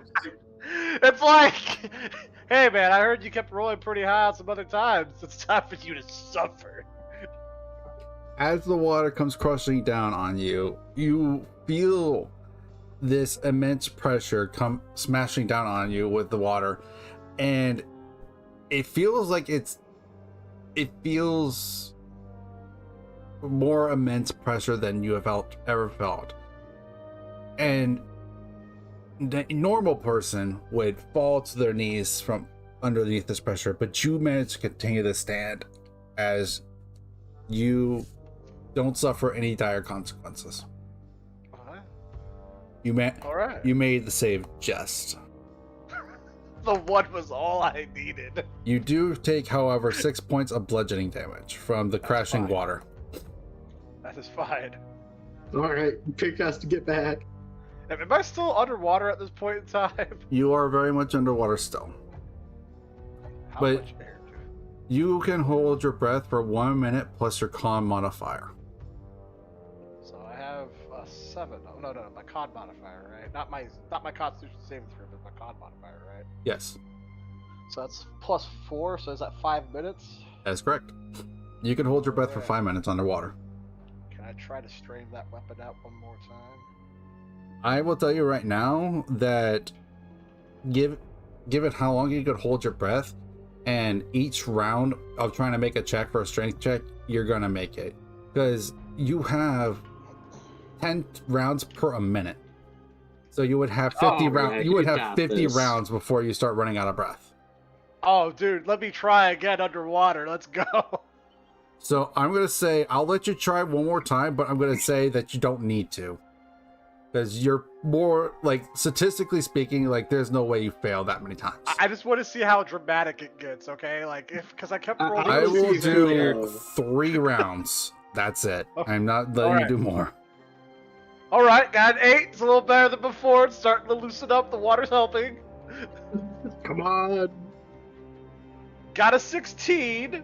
16 pulls it out. Oh! As you are just pulling and you feel like it, the hard part is that you're having a hard time gripping this thing, as it's just a smooth metal tube. There's no real purchase to grab onto. There's nothing sticking out of this tube. It's just, excuse me. And then as you pull up just a little bit more, you start to see the end of a chain of some sort that finally starts to appear. And you grab that chain. It's not a very big one, but it is still a chain. And you grab that chain and pull it along with pulling the metal pole. And then finally, the metal pole pulls free.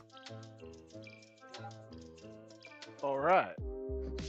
That's probably over here getting the rope ready to toss it over there. I'm just gonna swim back to the At this- shoreline to pull myself out with the thing. Yeah, he can easily swim that distance. And like all you have, because your swim speed is half of your movement speed, unless you have water breathing or something of that nature. Okay. So in this case, you would move 15. You would move 15 feet, and then you could dash for another 15 feet, and you would be at the lake's edge. Yeah. He just sees him getting out, and he's like, well, put that back away. But you could definitely tell that this thing is magical in nature. Here you go. Your rod with a chain. Just. The magical thing. So, with that being said, do you guys wish to take a rest? It really does seem like it is safe in here. You had to go through an Is illusion it to a be able to short get in here. rest or what? That's up to y'all. We could do a long rest and then just rotate people out for guard. That is Well, I'm also an true. elf, and I only need, I think 4 no hours of a rest. That is So correct. I could. Elves that. only need 4 hours. They have the ability to trance, so they only need 4 hours. All right, cool. They still So, need. They only need 4. Now, I want to make a note. They only need 4 hours to sleep, but they still have to take 8 hours total of light activity. So you can't just automatically be like, oh, I take 4 hours and that's my long rest, and then I can go back swinging in. No, you have to take the full 8 hours still. That doesn't change. You just have to know. You just have to note that it is going to be. Yes, I know. You sleep, but you don't sleep. Like, you don't actually dream because you are a elf. Now, that doesn't mean that you can't. Like I said, your long rest still takes 8 hours. That doesn't change. It just you Okay. don't necessarily need to sleep all 8 hours. Long rest is essentially consisting of anything that is light activity, like not involving like strenuous work, not using spells, etc., kind of thing. So the light activity could be to keep watch. yes, that does include that. Okay. All right. Because as long as you're just keeping watch and nothing appears, you're still doing light activity. So that could be a part of your okay. long rest. Yes. Thanks for clearing that up. All right. So who's taking the first watch and who's taking second watch? Are there like I'm already asleep. there was only like one entrance, right? Or Yes, are there's there only like one any- entrance from what you could tell. Yeah. Yeah, I'm Then already down. Before that, I cast Guardian of Faith at the front of the entrance. What do you cast? Guardian of Faith. Okay. How long does this last and what does it do? It lasts for 8 hours. Mhm. A large spectral guardian appears and hovers for the duration in an unoccupied space of your choice that you can see within range. The guardian occupies that space and is indistinct except for a gleaming sword and shield emblazoned with the symbol of your deity. Any creature hostile to you that moves to a space within 10 feet of the guardian for the first time on a turn must succeed on a dexterity saving throw. The creature takes 20 radiant damage on a failed save, or half as much damage on a successful one. The guardian vanishes when it has dealt a total of 60 damage. Okay. Okay. Yeah. You can go ahead and put this guardian there, and it will protect the front. You will still. It would probably still be suggested that someone keeps watch. I would not completely rely on just that. Yeah. I do It's just think an we have exposure. 2 elves though, so I think we could work with that if they want to take the I'm a watches. tiefling. Oh, sorry. Don't we have enough? No, I'm thinking something else. Never mind. Either way, you would still want to take a rotation. I'll do first. Okay. So you guys are gonna take a long rest? So, way ahead of Just making sure that's all. the Guardians is a concentration thing, I think. No, it's not. It's just verbal. Okay. Alright. So with that being said, who's taking first watch? Thorai? Yep. Alright, Thorai, I will need you to give me a perception check, please. All right. Give me a moment. There you go. 16. Okay. And then Braybar, you were taking second watch, correct? Yep. Okay. I would like to also ask you to give me a perception check, please. Alright, so Thorai had a 16. Braybar has a 21. And I roll twice because I have advantage because of staff. Yep. Which was still, the first roll was still the highest, which was a 21. I will let you know the results in just a moment. I want to roll some dice right quick for something to check on sovereignty.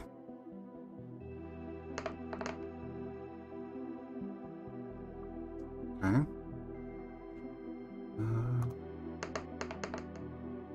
Uh-oh. I don't like that at all. Okay. Bad.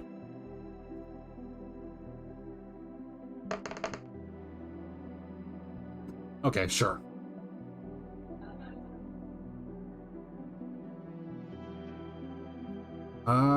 As far as that goes,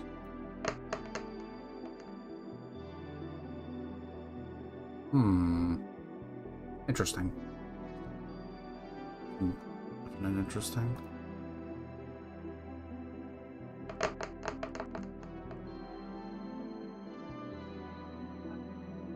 Ooh. Okay.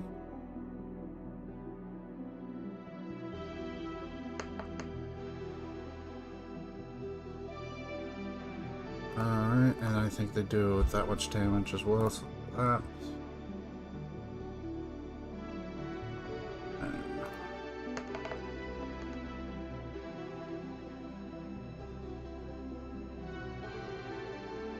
Okay.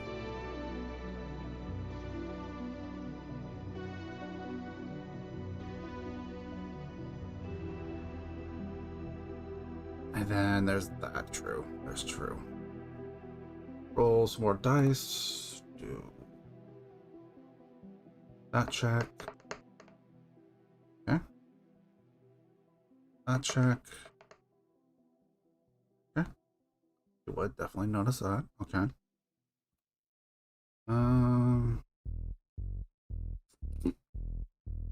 So we're gonna go ahead and go for that one first. I'll go ahead and say that's that.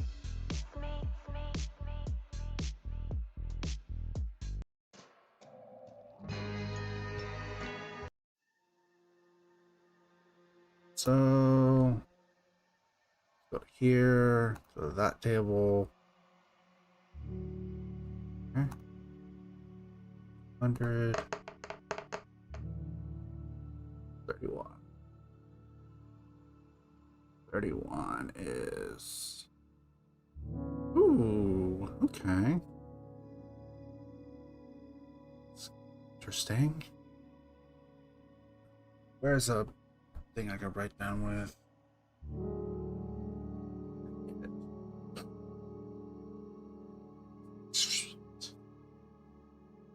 Alright, I'm gonna go ahead.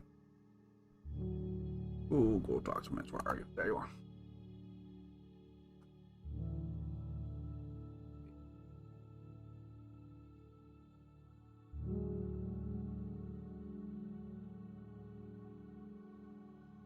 Which one's good? Okay. And then the other section is blood under D. Tape D. That many items, so we're gonna roll 54.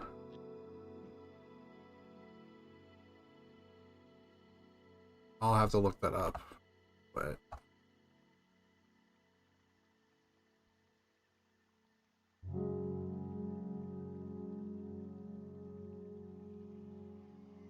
okay. Then we get, that was the first one. Second. As long as it's not the same thing. 75.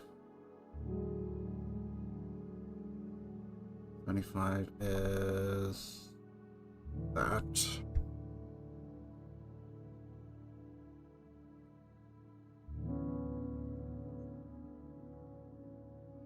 Okay. Third item.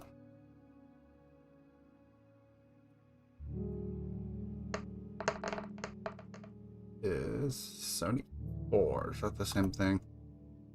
It is. So it roll again. 13. 13. Okay.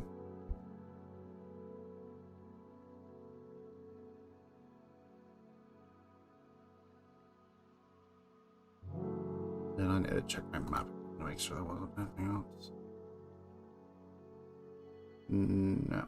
Okay. So about after let's say an hour or two, I'll probably say 2. You see Sardi come back. She looks a bit beaten and bruised, but she's not much worse for wear. She comes back though with multiple potions in her arms, along with, what was the last item? A scroll of some sort. And it's happening, I believe, throughout your take of the first watch. Yep. Okay. So yeah, you see her come back with these different items. And you hear her mention, we won't have to worry about the patrol anymore. Ah, I see. Care if I take a look at the scroll? I actually am going to say I will tell you right now that the scroll is of a spell of a 7th level spell. So I can't However, exactly cast it well, or learn it, but...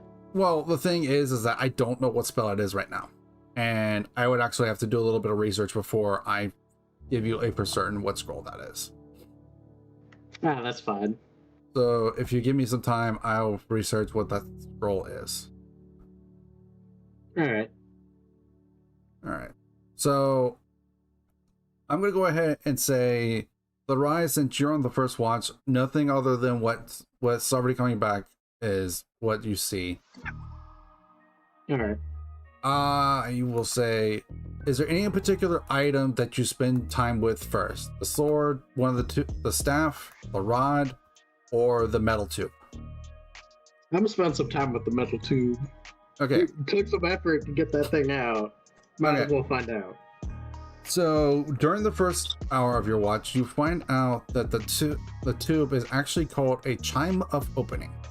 This hollow metal tube measures about 1 foot long and weighs 1 pound. You can strike it as an action, pointing it at an object within 120 feet of you that can be opened, such as a door, lid, or lock. The chime issues a clear tone, and one lock or latch on the object opens unless the sound cannot reach the object. If no locks or latches remain, the object itself opens. The chime can be used 10 times. After the 10th time, it cracks and becomes useless. Now, this could be useful if you are not having anyone that specializes in essentially picking locks and whatnot. All right. Also, it could be useful for essentially something like that door you guys were just at that could have opened it without setting off the trap. Or at the very least, if it set off the trap would have not affected anyone. Neat. It's doing. Alright, so what is the next item you spend time with?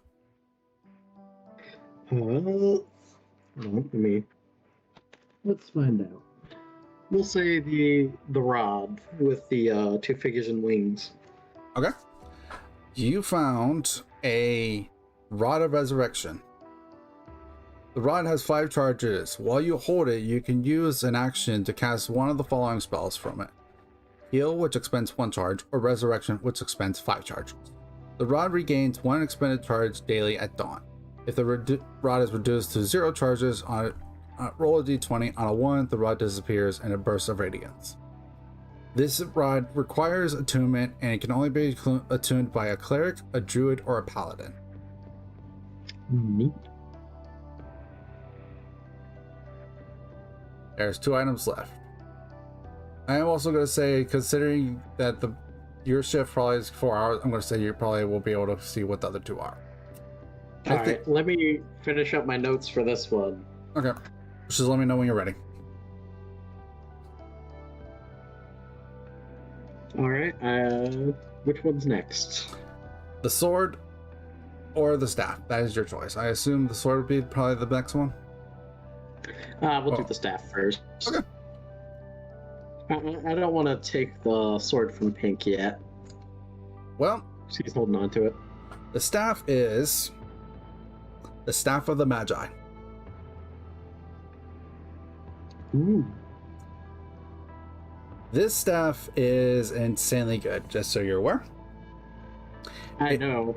I've looked at staffs before. So I'm going to tell you right now, it requires either a sorcerer, a warlock, or a wizard to attune to it. The staff can be wielded as a magic quarterstaff that grants a +2 bonus to attack and damage rolls made with it. While you hold it, you gain +2 bonus to your spell attack rolls. The staff has 50 charges for the following properties. It gains 46 +2 expended charges daily at dawn. If you expend the last charge on it, roll a d20. On a 20, the staff regains 1d12 + 1 charges. Spell absorption. That is a lot. Wow. You can literally look up Staff of the Magi and see it for yourself. Yeah, I'm just gonna look this up. But I'm gonna continue reading it for you guys, for also the audience.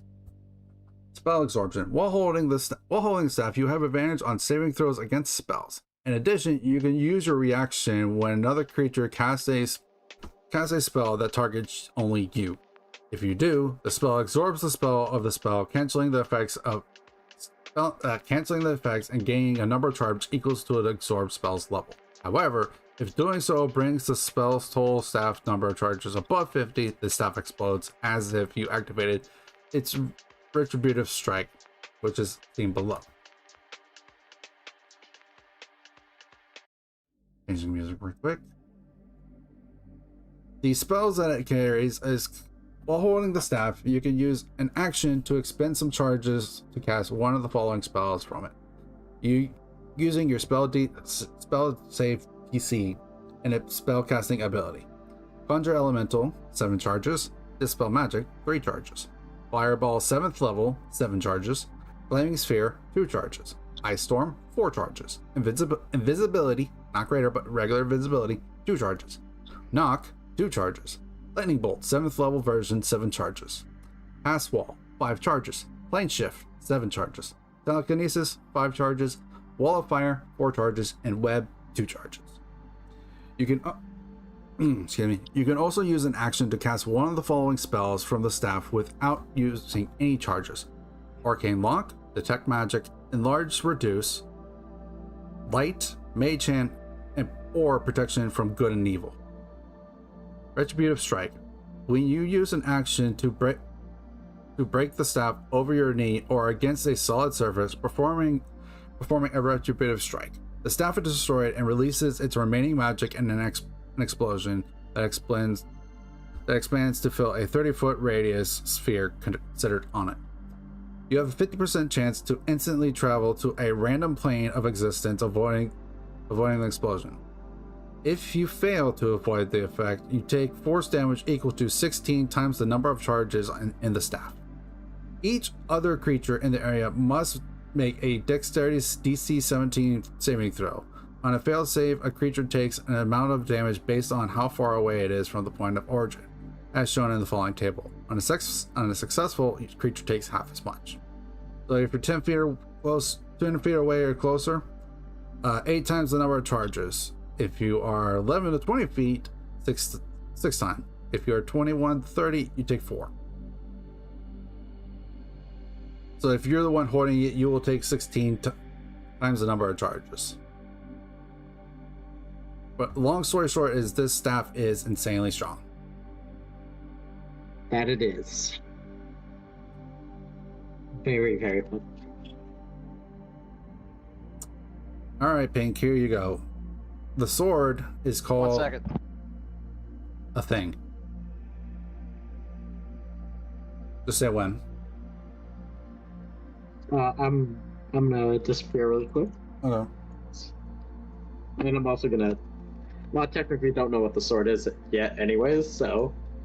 It's just for Pink. If he tells us, he tells us. All Okay, right. tell me the sword. It is called the Repellier. The It is- Repellier. It is a long sword that requires attunement by a creature with neutral alignment. Oh, well, I can never use this. Honestly, I can retcon this a little bit later. That way you can at least use it, but for the time, I mean, but if there's somebody else in the group who is of neutral alignment, it'd be probably better for them if that's the case. You know. now I will tell you right now that I'll go ahead and read the full thing. This won't really have an effect on much. No, actually I won't read that part because that's pointless for this thing. So it is a +3 bonus to attack and damage rolls made with this sword. In addition, while you hold the sword, you can use your reaction to make one melee attack with it against any creature in your reach that deals damage to you. You have advantage on the attack roll, and any damage dealt to you with this special attack ignores any damage, immunities, or resistance the target has.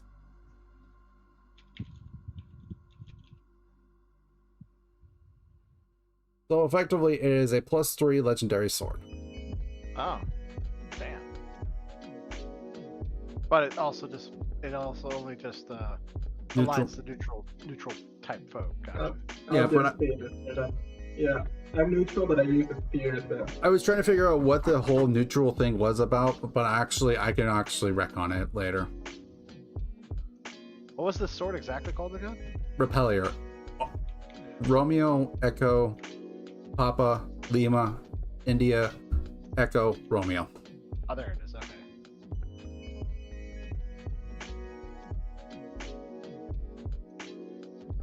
I guess it's at the backpack right now because I can't use it. Honestly, I can retcon later which one it is. Right. Author. The original sword's name is called Sword of Awakening, or Answering, I think it was called. sort of answering. Yeah. Like it's, but this okay. That's just like the broad group because there's multiple versions of this weapon. Oh, okay. Effectively, I think all of them are the exact same. It's just which one is what alignment. That was the part that confused me at first. Gotcha. So, what was the other one called? So the rod, or Oh no, I thought you were talking about the other sword there. Okay, never mind. there are no other swords. This is the repeller that's right here with you. Okay. So you got a chime of opening. I think neutral here means like true neutral now. Well, if you have proficiency with long swords, that'd probably be good for you. Now I'm just talking about the alignment because like the other versions, like it's for like chaotic, lawful, and this one is the only one with like only neutral. Yeah, this one specifically is neutral. So you got a Rod of Resurrection, Staff of the Magi, Chime of Opening, the Repeller, and then Sarvati found Potion of Giant Strength, if you guys remember that. A Potion of Cloud Giant Strength, there is a difference. And then a Potion of Supreme Healing. We're not going to include the spell of a 7th level spell at the moment, just put in your notes that it's there, but I need to find out what spell it is first. Like I need to be able to look at a way to look at like 7th level spells and then randomly choose one. Because I don't have them. Because I actually was using a randomizer to see what treasures were in here. I will tell you straight up right now, there was a chance that a Vorpal sword could have been one of the items. And Vorpal swords are insanely strong. They're probably one of the most broken weapons in the game. I know, I've had one. That was a long time ago, though. I think one of my characters I made a while ago had one as well. But yeah, so make sure you have that in your notes.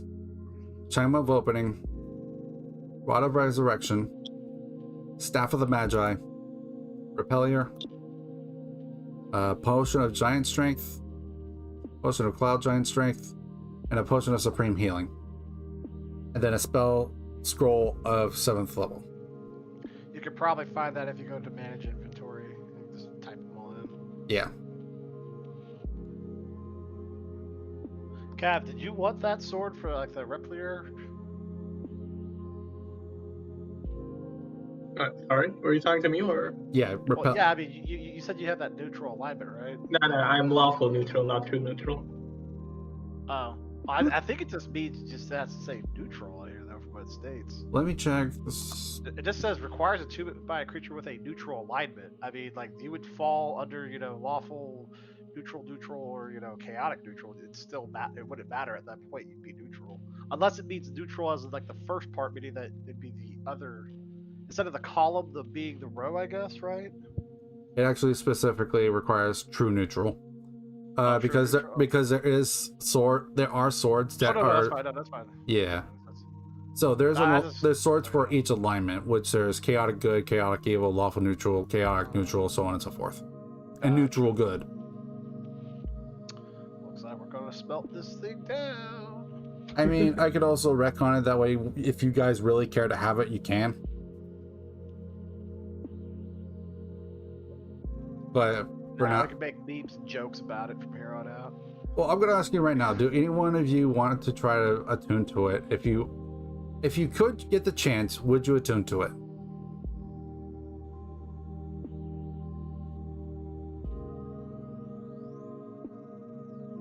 I need to know now.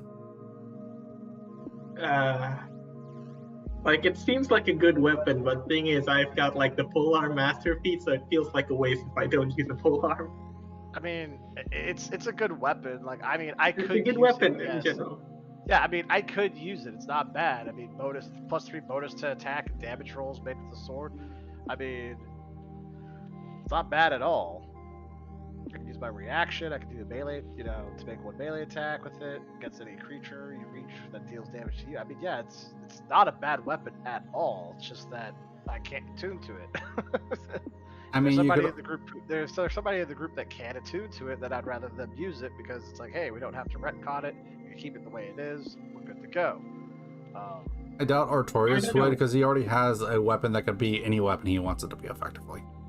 Right. So at this point, it's kind of like we have like a really good piece of weaponry, or maybe I could just take it back to Senor Dwarf that we had earlier and just like have him smelt two swords together and say, have at it.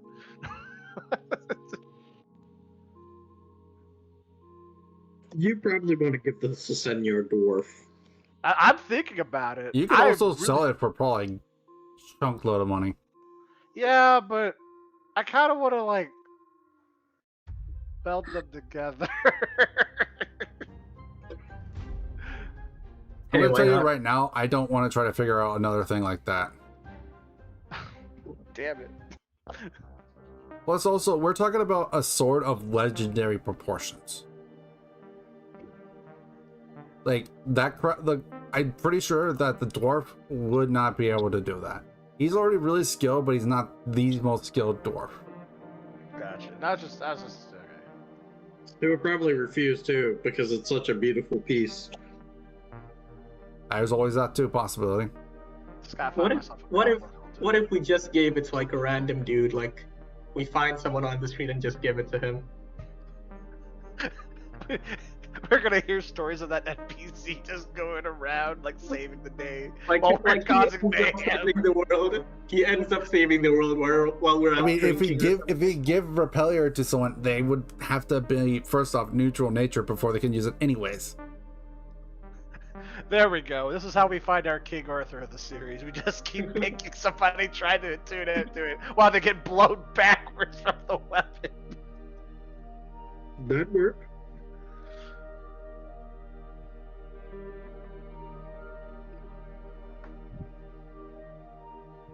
Well, personally, if I could use it, I would use it. But at the same time, I would like to try to keep a sort of that type of legendary status as a legendary status for somebody who could use it. I think that's only correct and fair, if anything. So. Fair enough. Let's just like hold on to it for now. Might be useful in the future. Never know. That's exactly what I'm thinking. Just like hold on to it and like see where we can go with it from there. All right. And then second shift, I will say also pretty much same story for you, Braebar. Like nothing really happens. It's quiet. At one point, you do hear a rumble throughout the cave, but you're not sure if it's just something colliding further down the path or what it is.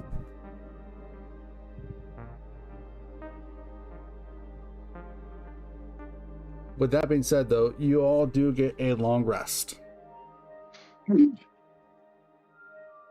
all successfully take a long rest.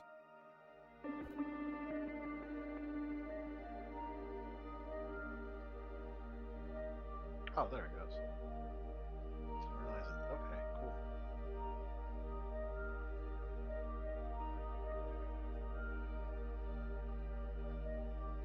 All right.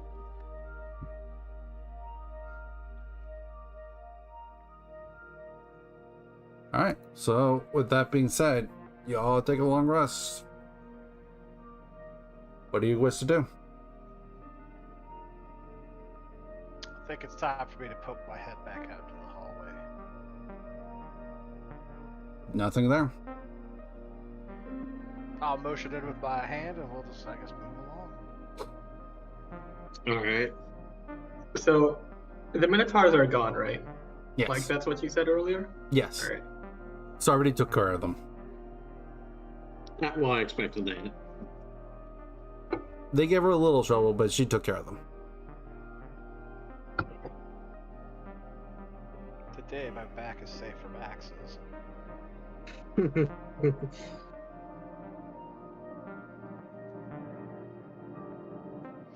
I guess we'll take a look around, I guess, at this point. All right. Do you wish to continue further down the central hall, or? Because I will tell you right now that Sarvati would inform you that she did patrol the southern caverns. That's where she found the items. So she the found other. She found the items So the down southern this- caverns have been cleared. Yeah, That at least that hallway down to the south of you has been. Well, I say we could just dodge that and kind of go down the main hallway then. Okay. As we're going, Thrad's gonna offer the staff to Sarvati and see if she wants it.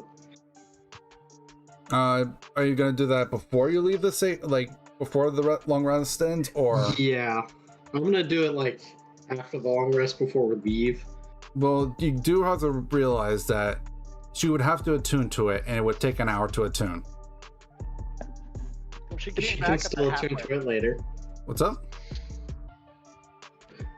I was gonna say, like, if she came back during the halfway point and we had figured this out during that point in time, I mean, we probably could have had her attuned to it in that brief period of time. So. Well, it just depends on when Thorai told the group like what that staff was.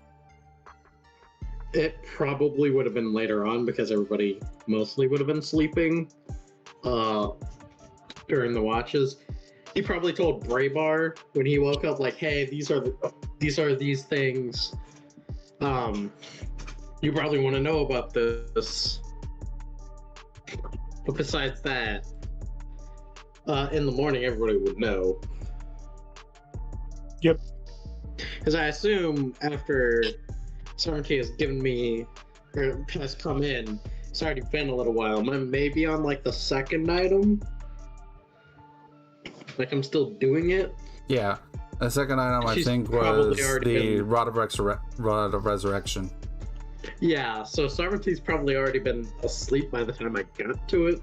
I will say Sarvati actually didn't sleep. She just kind of rested. It was just sat next to the lake. In that case, he probably would have told her about it. Okay. All right. So do you want Sarvati to have it, or did someone else want it? I'll take it if she doesn't want it, because it's the staff.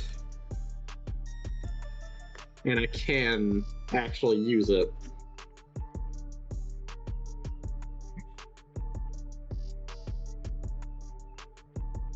Yeah, she would probably tell you to have it because if worse comes to worse, she could always use her transformation to help out.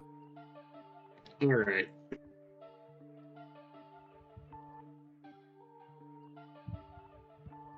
In truth, I'm also just trying to not take it away from y'all, so y'all can have enjoyment of the actual nice items and such like that. We can look at the sword, it's shiny, put it away. To be fair, like Sarvati is already stronger than y'all and like level wise, so Yeah, it's I think she's it's only fair. already...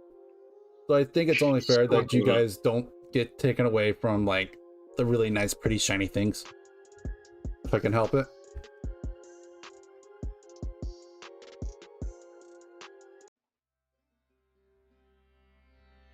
Alright. Cool.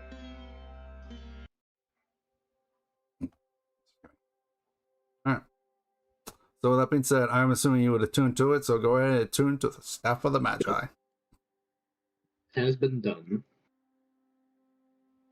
Alright, so as you make your way down this central hallway, you get closer and closer to this entrance at the end, and from what you could tell, it's a relatively large room. And as you were almost about to enter into there, a presence is felt. A sinister presence. Something unlike any of y'all have ever felt before.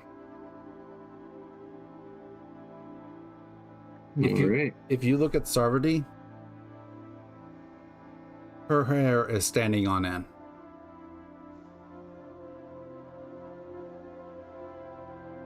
Her eyes are burning a bright red orange color. So in other words, things are about to get heated. She might even actually just tell you to go ahead, and she will take care of what's going to happen. Fly, you fools. Something like that. You know, if we let her keep soloing all these bosses, she's just gonna get further and further ahead of us, guys. Actually, this is me saying that I don't want to take away from your guys' fights with the bosses that I have planned for you. So in other words, Servanty's staying back to hold off whatever's coming. out Yes. here. Yeah, okay. Got it. Big Bad's inside. We gotta take Because care I don't of want to that. because I don't want to take away from the potential like quickness that you guys might be able to have during a boss fight be taken away by an NPC. Especially one that's meant to be overpowered. Because that's not fair to y'all. And I say, let's get going. Alright, so Sarvati is going to go ahead and dash the opposite way of you guys. And she's going to... Sorry, I was on the toilet. Like, so we're fighting the boss here? Or? Okay, so you're We're not not quite... fighting, but so, we're going to run. So, no, you're not running. And that's not what I'm saying. There's a presence that's coming from behind you from towards the entrance of this cave. Whereas behind you is where you would find the spot of corruption that you are supposed to all find. All right. So Sarvati is going back towards the general direction of the entrance while she has you guys go in there to clear whatever may be in there. Because you could also feel a presence coming from this room as well, but it's nowhere near as strong as the one that's coming from the entrance of the cave. Let Servanty handle the big bad evil thing. Let's handle this. Because pretty much she can become her god form. So Yeah, she'll be fine without us. she'll tell you before she goes dashing off, it's like, clear that room for me. I'll be back. And then she'll dash off. All right. So I will say, when you guys do enter into this large room, you look around and you see hundreds of glowing crystals in this room. Hundreds upon hundreds. It fills this room with not bright light, but it's brighter in here than any other location in this cave has been. And at the far end of the room, you see, if you smell the air, it almost smells like seawater. Mm. This area connects to the outside, and with it connects to the ocean that surrounds the entire continent and the entire world even.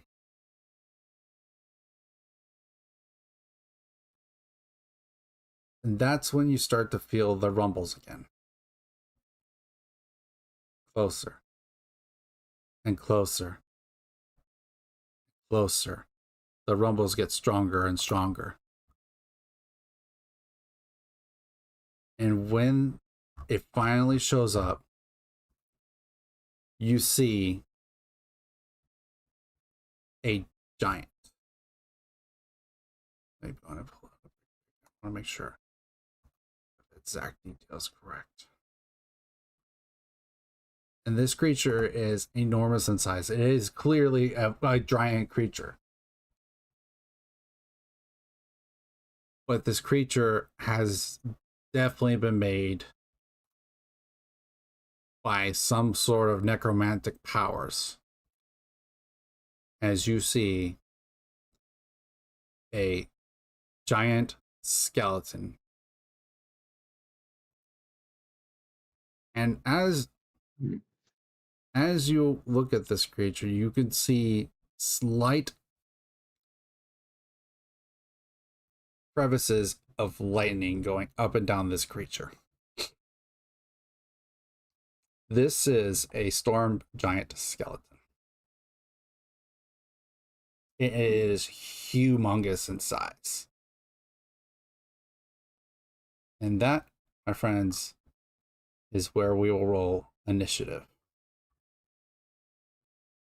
All right. I really thought he was about to end the session there. I'm not gonna lie. Oh, yeah, me too. I was like, oh, it would be pretty good, you know. We got a little bit of time. Not a lot, but we got a little bit of time. We've got 15 minutes. All right, my Roughly. average to low rolling hasn't quit for the day yet. Most instant. Neither is mine. Don't worry. Yeah, mine's still worse. Well, thank God Yeah, I got really advantage on my, initiative, or else it was a 1. Oh, Needed that initiative. literally, we're all in Braybar's backpack right now. That's how this is going down. All right, so Tharai. Yep. Initiative. What was that? I cut out. 12. Raybar. 21. Aurelian. 7. I will go ahead and roll for Artorias and. Wait, why is he not showing? Oh, there he is. And Revmar later. Echozealous. 14. And then I will go ahead and take those two. So initiative is that. And then I will roll an initiative check for that guy. That would be that number. What is this thing? Dexterity. It's that number. Lower. Alright, so to start us off in the initiative, Raybar, you guys are now in this vastly large cavern, and the area around you is humongous, but this creature almost reaches the top of the ceiling as it comes lumbering towards you all. What do you do?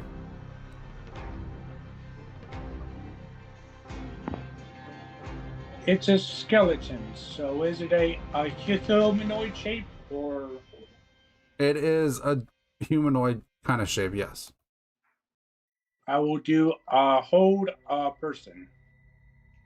I will say that it's technically, it is not, like, it's human in shape, but it's still considered a giant when it comes to that kind of thing. So we can't do hold person on it. I will give you that much at the very least. It's obvious that it's a giant, so it is a giant skeleton. Right. Oh, it says I can't use the spell on things that are more large. Okay. Yeah, it is. It is, as far as size is concerned, it is considered a huge creature. Okay. All right. I will do. Still hit me if it's that. So I want to tell you right now, the reason I sent you. Storm. Oh, sorry. Right quick. So I sent you that image is to show you about how big that place is, and I would say that the general size of this room is probably about lengthwise is so like from the ocean to where you're standing is about 100 feet, and then the length of the room in itself is probably about 150. You are currently standing, if I remember, huge creatures are about 20 feet in size, so you're about 80 feet away. Okay. Okay, so you are casting what? Sleep storm. Okay. And it says so here until the end of and spell ends, freezing rain and sleet fall on a 20-foot tall cylinder and a 40-foot radius centered on a point you choose within the range. It's heavily obscured, and explosive flames in the area are doused. The area in the It's covered with slick eyes, making it difficult terrain. When the creature enters the spell for the first time on its turn, or it starts its turn there, it must make a dexterity saving throw. On a failed save, it falls prone. If a creature starts its turn in the spell area and is concentrating on a spell, the creature must make a successful Constitution saving throw against your spell DC or lose concentration. Okay? Yep. Alright, so does it do any damage on itself? Otherwise? It does not. Okay. So, Well, except for perhaps fall damage if it's huge. I don't know. I think huge might constitute it's having some fall damage when it falls down, but we'll go from there. Okay. So that was your action. Anything else? Nope. Okay. That being said, Acozelis. Crap, I'm next. Shit. I will let you Alright. know that Arai will be coming up after Acozelis. Oh, I already have. I'm planned. Just letting you know. That's all. I guess at this point in time, You're currently 80 feet away from this thing.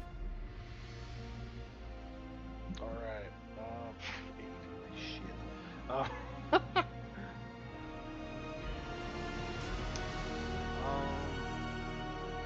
At this point, I think what I'll do is I'll go ahead and cast Shield of Faith. Okay, on who? I guess onto myself at this point in time because it's range. Well, no, the range is 60 feet. So actually, no, I'm not gonna do it onto myself. Who needs it?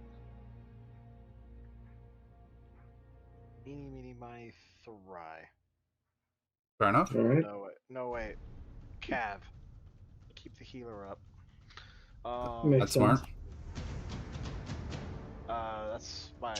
That's my bonus action I can do right now at the moment. I'm 60 feet away. I'm 80 feet away from this thing, so the most I can really do is just be, start running and dashing towards it because I have nothing else I can really do at this point. I mean, at worst, you could always just hold your action. Like, you can move up and then hold your action. Yeah, I could do that too. Yeah, that's true.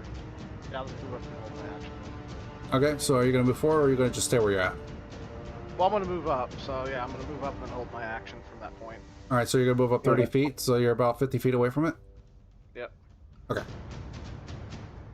Okay. And what is your held action going to be? My What is the held trigger? action? God, I don't even know what I'm gonna do right now. Held Um, actions have a trigger that you have to make specify a condition. Like, it could be broad or it could be very specific. And then you also decide what action are you going to take. If you're casting a spell, it is, even if it's not concentration, the spell will be considered concentration, and you will be having. So if you take damage when you're concentrating on that spell, you will have to still make a concentration check.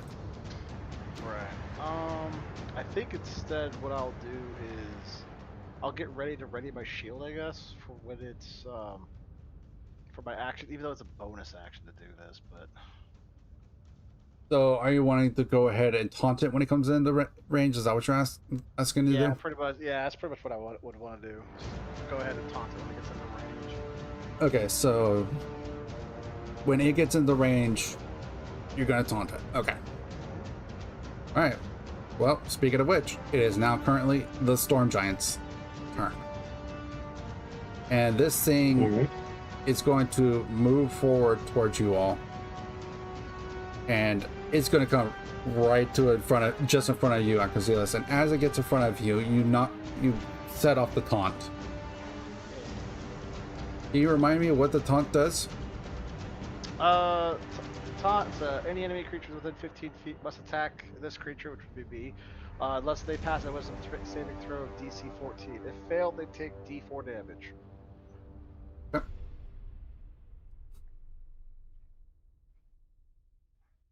Oh yeah, I was supposed to do that before I forget. What was the check? It was a dexterity saving throw. What was the dexterity saving throw DC? Oh, it was a wisdom saving throw. Oh, no, for Baybar. Because Oh. technically you started in this lead storm. Saving throw, It's a dexterity, I know that, but what's the... dexterity 16. Yeah.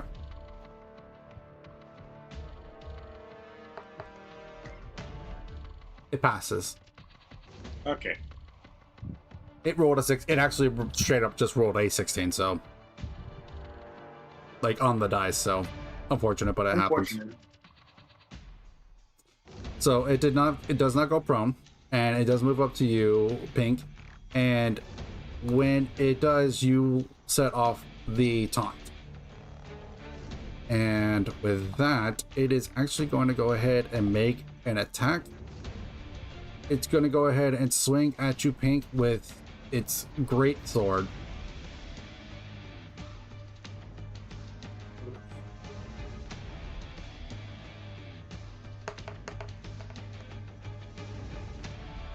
Okay, so that's a 16. That does not hit, I assume. Yep, nope. That, however, is a 27.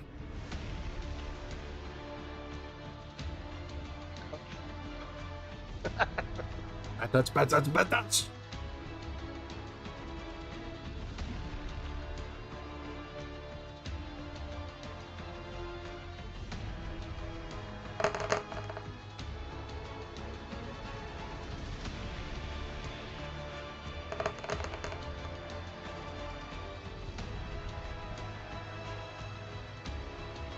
You take 30 points of slashing damage and 18 necrotic.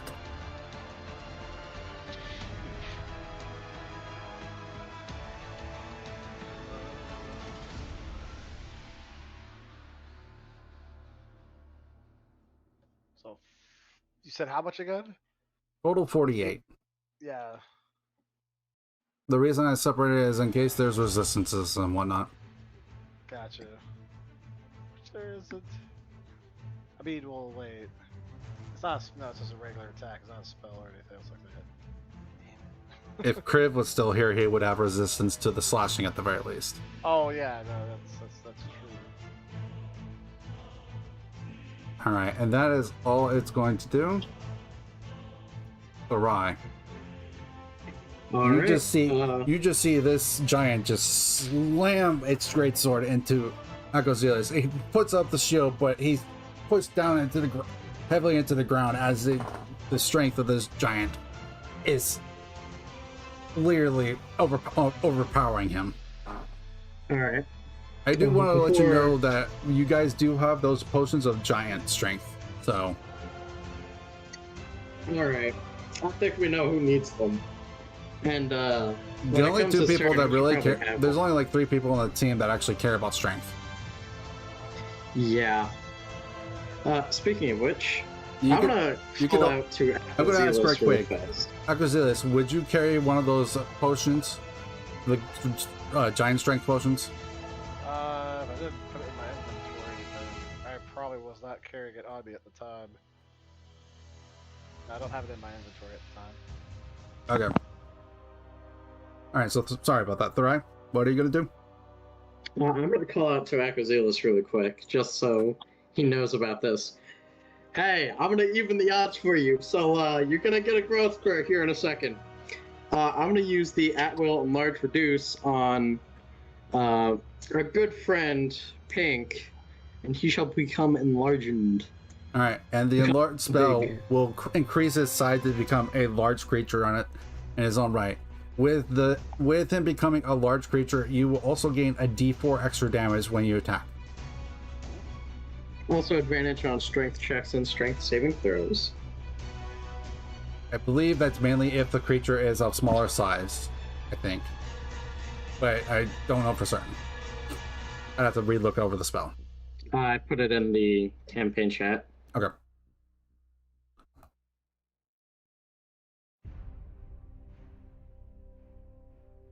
Growth increases from medium to large. For example, if there isn't enough room for the target to double the size, creature obtains the maximum size possible within the space available.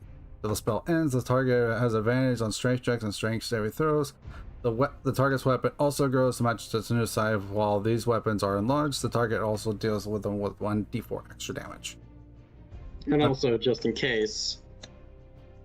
If the target is a creature, everything it's wearing or carrying changes sizes. Any items dropped by an affected creature returns to normal size at once. So you are now considered enlarged by the... You are now considered a large-sized creature. Yep. You are now large. Enjoy, my friend, and that is all for now. Because I don't think I have anything useful as a bonus action. Now even Kriv could be tiny. Alright, so Artorias would be next. Artorias is going to go ahead and he's going to move up to this storm giant. Let me see. Artorias. This is where the change I told him is going to come in handy. So first off, he's actually going to go ahead and he's going to start this off by doing a bonus action of dealing D8 damage to this creature. He's going to deal 5 damage to this storm giant with the force of the weapon. It's not a lot, but it's something.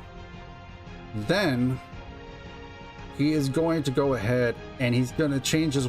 When he changes his weapon, it changes into a giant warhammer. He holds the weapon with both hands as he takes a swing at this at the storm giant. As he is swinging at the storm giant, he's going to activate his eye, and you see for the very first time when this eye activates, you specifically will see this, Akazilis.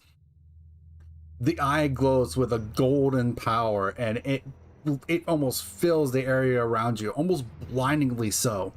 And then when it seems like he actually almost is moving faster than before as he swings at the storm giant, guaranteeing a crit hit on the first attack. For the rest of the turn, I remember now. And because our crit rules, he's going to be doing D10 plus 5 damage, so that's a guaranteed minimum 15 damage. And then he rolls another D10 for 18 total. And I'm trying to think, did he have any actions or anything like that? Oh, just this. 2 weapon fight. Modifiers. Oh, okay, that's that. No.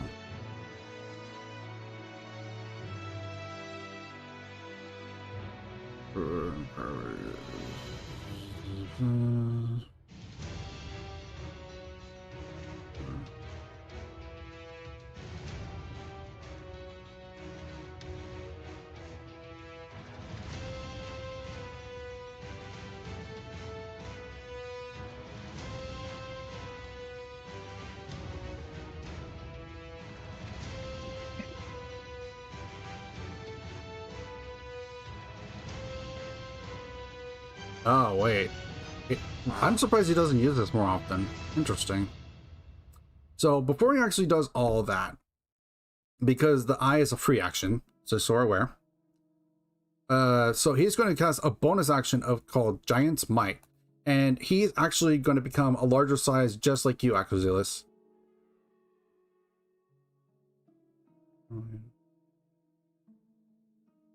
So he's going to become a size larger as well, and he's going to also have advantage on strength checks and saving throws as well. Once during turns, one of your attacks will also with a weapon or arm strike will deal extra d6 of damage. So actually, in truth, doing this, he will deal an extra d6 of damage. So on top of the 18, he'll do another d6 plus then also a d6 again. So he will deal 18 plus 6, 24 plus 2, that's a 26. And then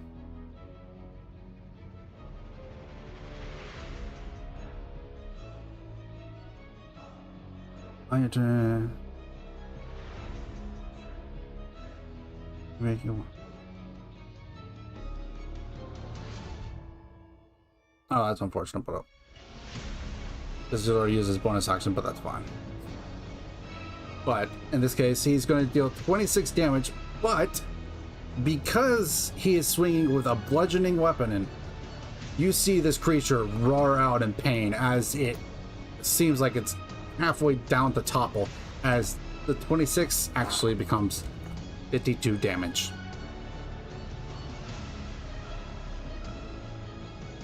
You guys are in almost awe of the actual just sheer strength that Artorias is bringing to the table for once.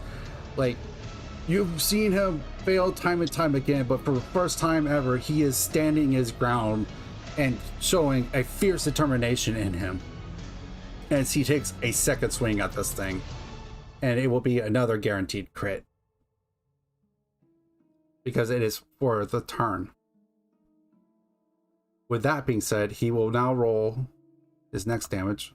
So he's going to roll, where is it? D10 plus the 15.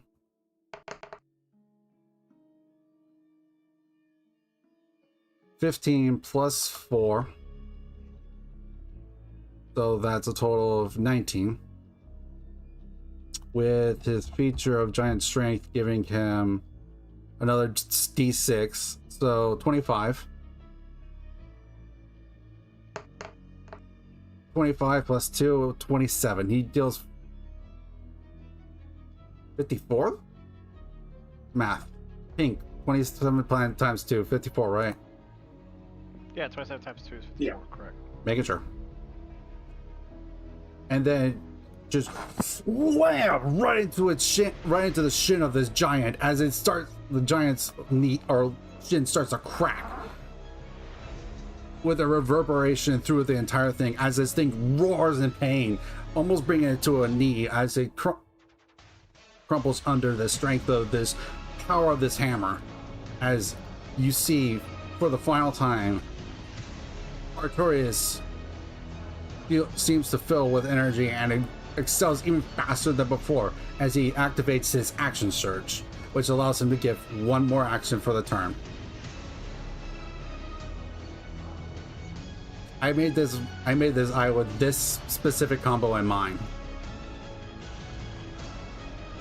So he's going to deal another D10 plus 5 for 15 with a all of a D10. D10, so the 15 plus 7, 22. 22 plus 6 makes that 28. 28 plus another 6.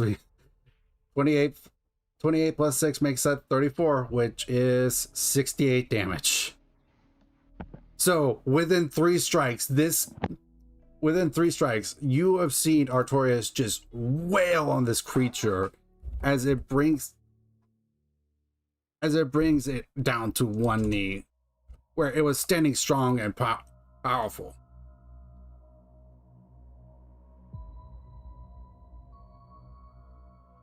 I'm just glad that my record against anything that's skeleton right now still deals a shit ton of damage to me every time that we fight against it.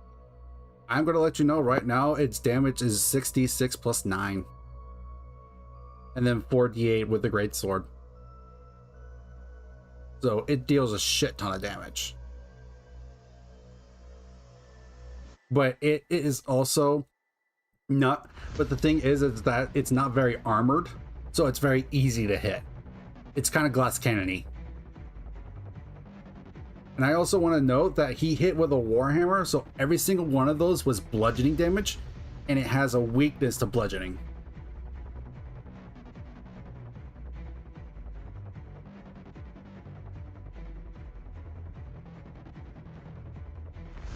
I hope I didn't steal anyone's thunder. I hope it's dead. This is not dead yet. No, I will say it looks very, very weak though. Like, it was standing tall and strong before. It is pretty much on the ground at this point, as it is starting to shatter.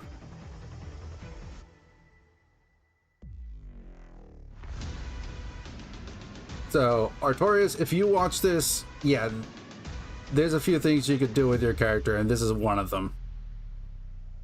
Because technically, if I didn't have to use the bonus action to make him a giant, I could have also gone and done the ability, where is it?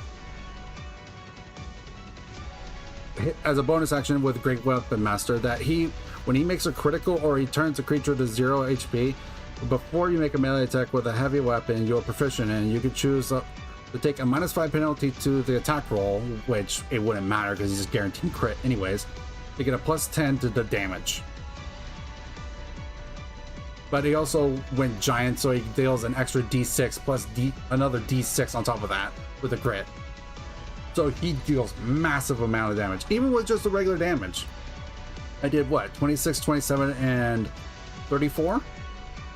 So 26 plus 27 is 53, plus 34 is 87? So without doubling the damage, he dealt 87 damage. Just from his turn alone. Like, that is what a fighter could do.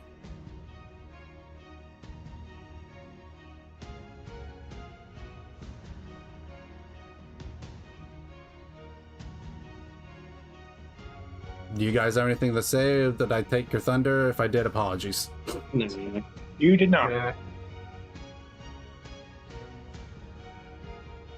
least you gets to finish it off, though. Bro, probably be smart, because if it continues like this might be bad.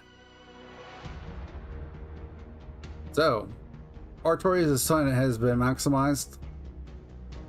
Aurelian. It was, like, if anyone wants to kill it, I was just gonna cast heal on Pink. Go for it. Are you gonna actually use heal or an actual, like, cure wounds or something like that?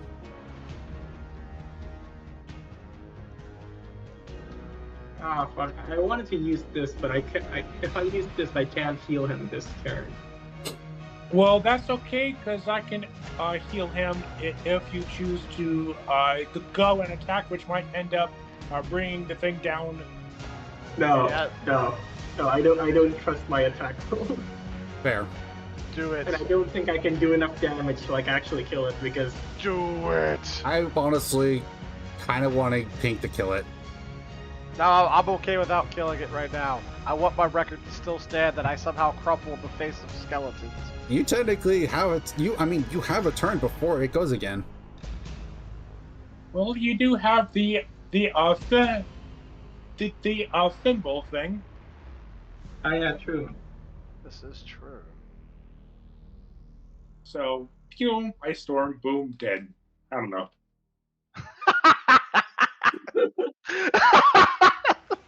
This is nonchalant ice storm. Yeah. I don't even think Ice Storm does enough damage, does it? It does. Though it does a ton. Alright, so what 2d8. do you got for me, Aurelian? I kind of want to try attacking, but I'm kind of scared because I'm pretty sure I'm not going to be able to kill it. Do whatever your character would do. What would your character do? My character will see red and just try to attack with his spear. By the way, you sound like you're kind of far away, so Oh yeah, true. I was walking around my room. Sorry about that. Forgot my mic was here. So what did you want to do?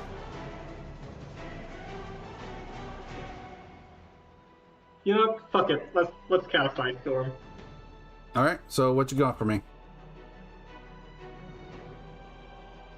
So you need to make a 18 Dex saving throw. What are you doing right now? I'm casting Ice Storm. You're casting Ice Storm? And you said 18? Yep. 18. Yep. And it's casted after it's shot, or Okay, so it Yeah. failed. So it So failed. it's a 2d8. Yep. Go ahead. It's 2d8 bludgeoning damage and 46 cold damage. Roll the damage. Yeah, I have terrible rolls, so I'm not really looking forward to this. Okay, that's 10. 10 bludgeoning damage. Okay, how am I supposed to do with the other damage? Should I just like? Okay, so cut them off? so that's bludgeoning damage. Yep. Okay, so the rest of it's cold damage. Yep. Let me check something real quick. Okay. Yeah, this is important to keep separate because there's resistances and such in that in effect right now. Yeah, so I'll just roll a normal 46 then. Yes.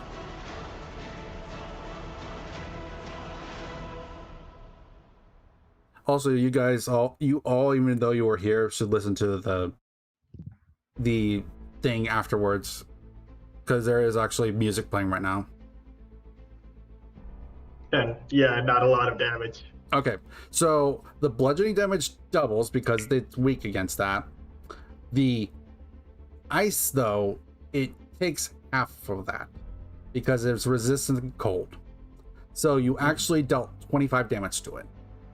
And as this storm of ice falls upon this creature, it lets out a bellow of this rage, but also pain as it just crumples to the ground. As it's not quite dead, but it's so close. You could tell that the magic that's holding it together is almost gone. Now, I'm going to ask you right now, Raybar or Akozilis, do you want to kill it? Yes. I'm only asking because Raybar's turn is technically next, but I don't want to steal your guys' thunder. It's fine if he does it. I mean, it's Yeah. the turn of the order. Exactly. I just wanted you guys to have a chance for an epic moment, that's all. I mean, my epic moment was blocking an attack and then taking a big giant ass sword to my gut. And living. Don't forget, rolls are just brew. Okay, How so much damage did you survive? Was it like 60 damage? it did 25 total damage. No, like to pink. Oh, it dealt 48 damage. yep. 48. 18 of it necrotic. Holy hell. Yeah, it does a lot of damage.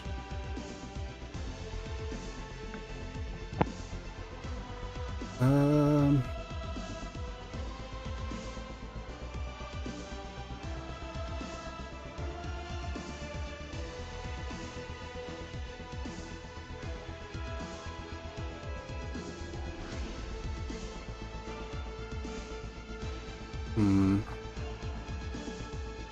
I think honestly we just go with good old faithful for the warlock. Wait, that's Artorias, that's why. That makes more sense. Alright, so I'm gonna launch these. Eldritch Blast at it. Do it. What would have been the next one? Okay. So you see as Ravenmar sees this giant creature smash it into Akozilis, and he takes his book, opens it up, and then casts this one beam at the creature's head and tosses it at it. And as it hits it dead center between the eyes as the creature crumples to dust. As the giant skeleton is dead.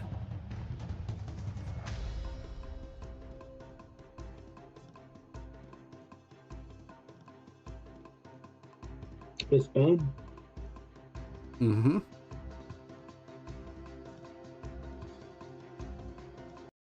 We basically got hard carried by Artorias. I mean, we got hard carried by the guy who usually rolls crit ones. Yeah, true. True. I just want to say that's what Artorias' character could do now that it has the eye. All right, Pink, it's time to go back to your regular size. But yeah, so with the death of that skeleton, you guys are now out of combat. I'm going to do a few rolls before we end the session. And whilst you're doing that, Pig just shrinks back to his normal size. Yeah, I guess my mushroom powers are done with now. Oh no.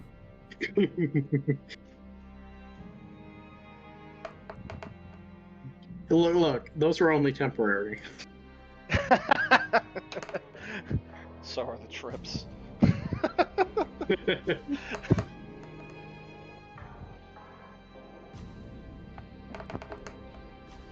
Uh-oh.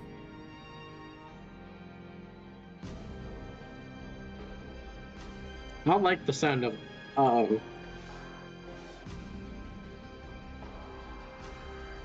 Speaking of which, It's not long after the skeleton crumbles, you hear large explosions coming from further down.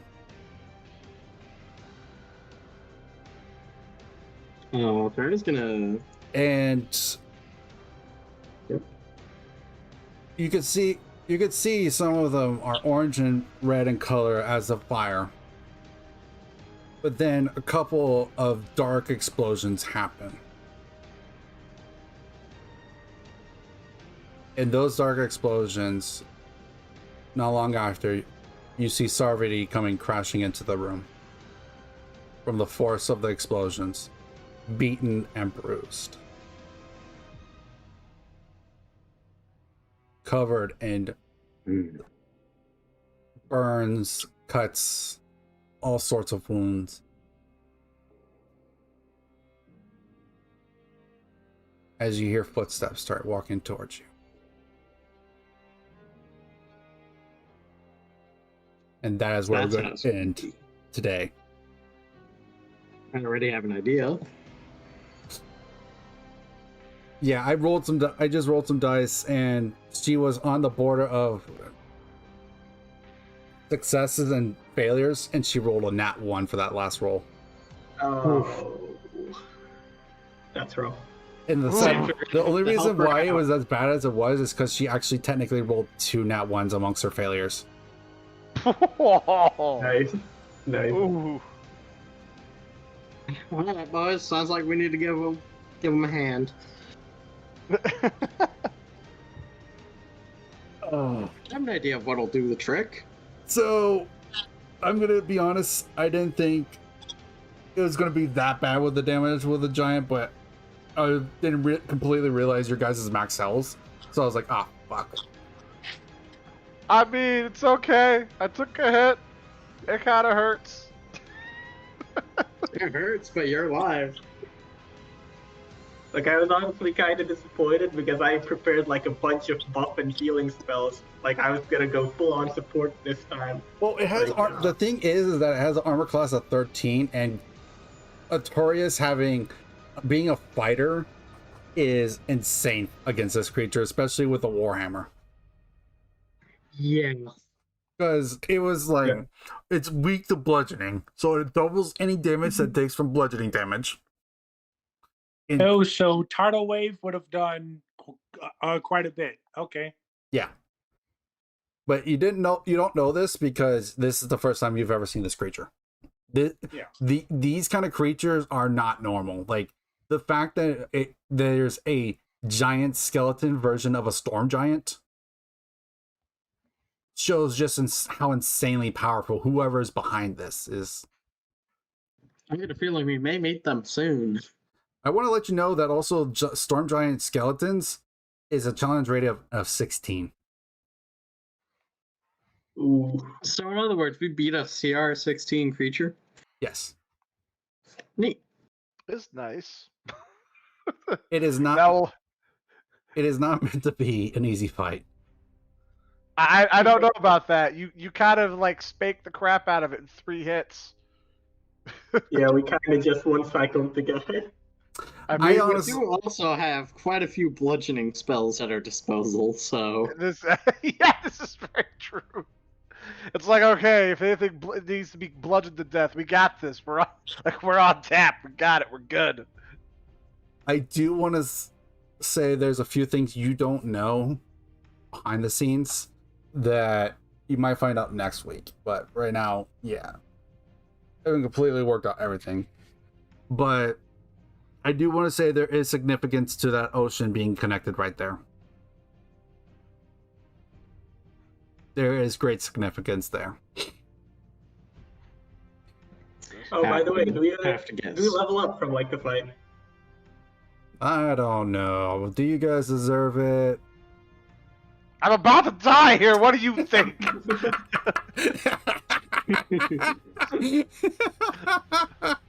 Artorias halfway, or not Artorias, fucking pig halfway on the ground. I'm gonna tell you right now, like if I Artorias, literally had like a sword go like all the way up to like my spinal column and almost cut me in half. I mean, how do you think I feel right now? well, I will tell you right now that if it wasn't for Artorias' action surge, that it probably would have still been at like half health. Yeah, still, like I said, coughing up blood. Each time I cough may or up may blood, not I have just been- eviscerate blood out from the sides. Also, Pink, I'm just gonna let you know, it was either making you bigger or trying to plane shift it. Just do that, throw the rod in with it, and call it a day. Exactly. But yeah, Plane shift the creature, plane shift the rod. Put the so rod higher so that when it falls, it breaks. I definitely have Oh. learned that a singular hard enemy can be very lethal to you all, but at the same time, like if you have a way to deal with it, it's not that big of a threat. Like it could definitely have done some massive damage if, Yeah. but it's not very smart. So I don't think, because its intelligence is a 3. So I will tell you right now, it has the ability to do lightning strike. So let me tell you what that does right quick. The Oh, giant hurls good. magical lightning bolt at a point you can see within 500 feet of it. Each creature within 10 feet of that point must make a DC dexterity saving throw of 15, or take 12 d8 lightning damage on a failed save, or half as much on a successful one. 12d8 would kill any one of us. Well, Yeah, depending on the roll. Yeah. Yeah. What? What? It is a recharge ability. I will tell you that though. It is not something you could just do. It is capable of doing it, but it is not capable of doing it constantly. I wish I had gotten the killing blow to try and add it to my Pokemon collection. If possible. No, this is not one of those creatures. Unfortunately. But I will tell you that, yeah, like I was trying to test to see the limits of your guys' capabilities, and honestly, like health wise, yeah, no, like it was a little much. Like, Health-wise, we're kind of glass cannons, but when it comes to damage... well, Hey, at the hey, well, hey, at the hey, moment, I have- well, at the moment, like it's just more along the lines of like if you guys were probably like level 11, 12 or something like that, you probably would be fine taking like the full brunt of this thing. Like you still wouldn't be happy with it, but you would still be better off comparatively to now. Like I will say that the encounter said this was supposed to be a hard encounter. So technically it was a hard encounter. The only reason it wasn't as hard is because Artorias had the exact specific thing you guys needed for this to work. Because He had the widget. he has a freaking Warhammer from one of his latest upgrades, and plus the fact that he could do action surge and turn giant, like made it all the more crazy with the current crit rules that we play with. Like that's honestly the biggest reason why he did as much damage as he did. Because if we were playing with the original crit rules, it would have been relying on how well does he roll and then hope for the best. Alright, let me ask Braybar something. Hey, Braybar. Yeah. Actually, I think Cal can also do this. So, Cal or Braybar, do you want the Rod of Resurrection? No. Oh, I forgot what it does. It It can- resurrects people. I know it resurrects people with 5 charges. It has 5 charges. and you can use 1 charge to cast heal, or you can use 5 charges to resurrect someone. It does only have 5 charges, though. I think it regains charges, though. It recovers 1 charge, but if you nat 1, or once it hits 0 charges, you roll the d20, And and on that a 1 one, it disappears. Yeah. which honestly, like, isn't. It's pretty good. Yeah, it is. So maybe staff and the rod. Rod as a backup in case somebody dies. Just to know that you do have to attune to it. Yeah, I'll have to do that later. I mean, it's like I'm dying here. It makes sense, you know. So I think. Hey, Pinky. Actually, I can't give it to you because you need to attune to it for it. Oh no, I'm not looking to attune to it. I'm just saying that it's kind of good that Actually, we you have can't it. even do that because of. It requires a class-specific sorcerer. stuff. I believe it requires a sorcerer, wizard, or a warlock. I think. Right. No, but what I'm saying is more or less, I'm glad we have it because my body feels like it's about to die. Wait, I'm pretty sure you said cleric can also attune to it, no? Yeah, I believe cleric can also do. Yeah. So, right quick, I want your guys' thoughts. How was today's session going down, Cal? I'll be honest, the boss fight was kind of anticlimactic. But it Yeah, was cool, though. I can't It was deny. cool. I can't deny it, but at the same time, I was like, Hey, it's just the centaur all over again. You guys just killed it before I had a chance to intimidate it, okay? to be fair, Okay. like this is me playing it as his character, and I looked at exactly what all his character could do. So Yeah. this just shows, Yeah, you're like, right. We if gotta, you we know gotta your run back. We gotta run it back when he's back to see if he does the same thing. That would be fun. I mean, I'm actually curious how he would go about this fight. But now that we have it streamed, it's kind of pointless to go back, because if he watches it and then we run it back, like, he'll probably do the exact same thing. Same combo. Yeah. So that kind of defeats the purpose, unfortunately. Yeah. Like, Yeah, I true. will say, yeah, that it did feel anticlimactic. I apologize about that, but It's still cool though. It's still cool, like seeing him like dish out like 160 damage with it. It was cool. But still, I was like expecting like a slog, but like we literally one cycle. let me put it this way: its health was 204. It went down to 29 from after Artorias did everything. Well, that went down to 4 after he hit it with the ice storm. Yeah, true. That thing was like it was so low to death. It's just like, and sneeze. Pretty much. He just sneezed out an Eldritch Blast. Like, ah! Oh, I my bad. honestly would Sorry. have loved to have seen Aquazealous land the final blow. I think that would have been the best. It's fine. It's fine. Yeah. Like Alright. would have been fun also if we just jumped the guy, like start kicking him while he's down. Yeah. But yeah, I think honestly, like, that gives me a few ideas of what to do next with your next guys' fights. Like, I'll have to figure something out, because honestly, also, it doesn't have bonus actions, or not bonus actions, legendary actions, because it's not a boss by that standard, but it is a boss for like your guys' level. So That is true. Alright, so- Counterpoint: whatever's coming down the main hallway is actually a boss. so Yeah, with we only fought the mid boss right now. so that being said, finishing up your thoughts right quick, Cal. Yeah, it was cool to watch. I'll be honest. Like it was a fun session overall. What did you think about the in general dungeon crawl? The dungeon crawl. I'll be honest. I feel like since it was just like a straight hallway with some rooms at the side, it was kind of also anticlimactic. But still, it was like. I like the traps though. I like the traps. Yeah, like this is my first time doing a dungeon crawl kind of map myself, and I made the map myself, so so everything's just kind of testing the waters. So I'm not. So don't be worried about if I'm mad or not. I'm not. I'm not upset at all. Like it's good to have feedback. That's especially why I'm asking right now. All right. So with that being said, Braybar. We have a ton of a single target damage, so perhaps instead of doing just one big guy, We fight 3, but not 3 that can one-shot us. Yeah. I'll have to look over more like undead creatures and see what else there is. Or not even necessarily undead creatures, but like situations that might, that kind of thing.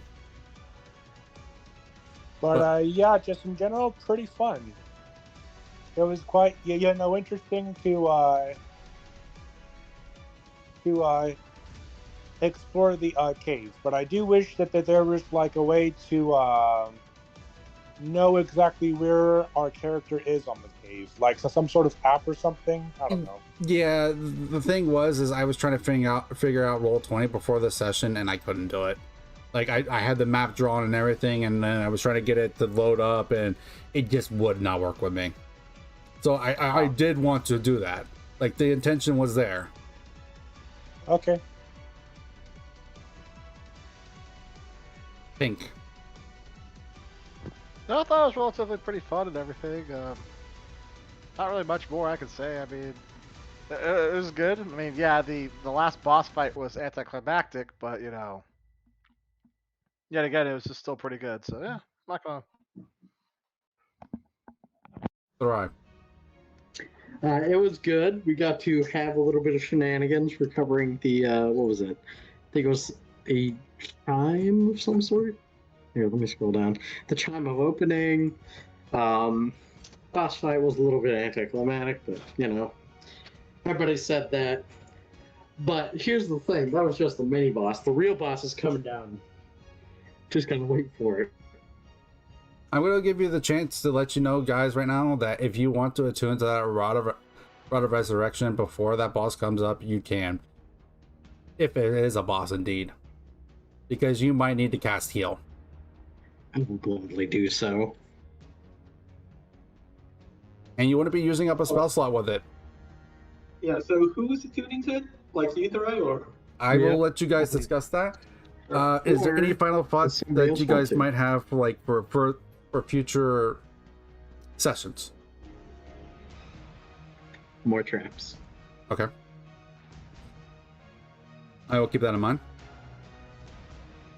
I will say I honestly agree with y'all. Like, it was anticlimactic. I felt like, but at the same time, I feel like it was important to express like how Artorias can play his character, like if the situation's right. Because I feel like sometimes his character doesn't get to show off because he rolls so bad sometimes. And then when I say sometimes, I mean a lot of times. But I felt like it's important to show exactly what your character could do. And this just shows, like, with an explosive enough turn, like, almost any enemy could be laid low real quick. The problem came down to, like, Artorias stole the show, but it wasn't Artorias that was here. I think it would have been more climactic if Artorias was here. Because it was me controlling the character, it's not as cool. I felt that stole a lot of thunder from it. Like, the fact I controlled the character, not him.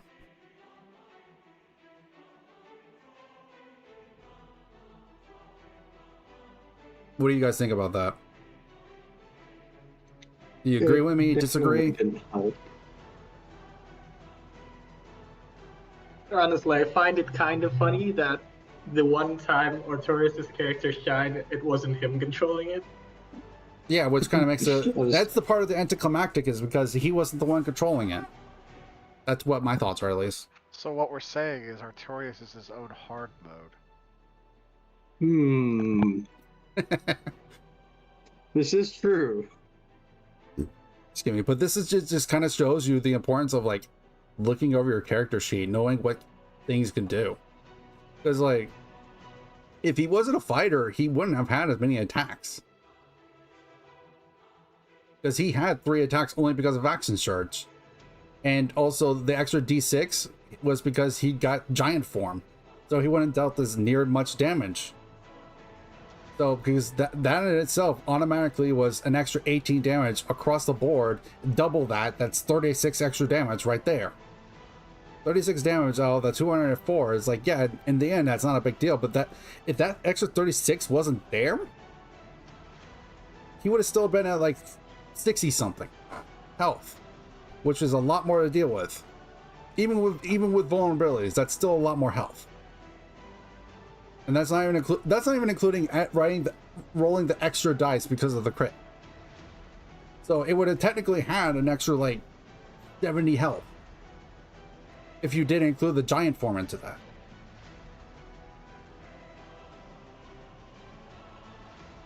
So I guess my like the moral of the day here is that make sure you know what your character can do.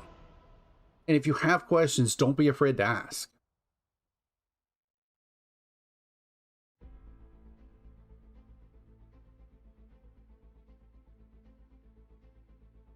So with that being said, I think we're going to end it here. It's way past normal time. So, but I think this in general was a good teaching session for me as a DM, because like this is still at the end of the day, I may have been DMing this campaign for a while now, but this is still my first campaign that I have been DMing. Like technically, yeah, Artorias would say like there's the other one, but I don't count that because I was like maybe one session. All right. So this just gave me a general idea of like what to think about doing for the next time.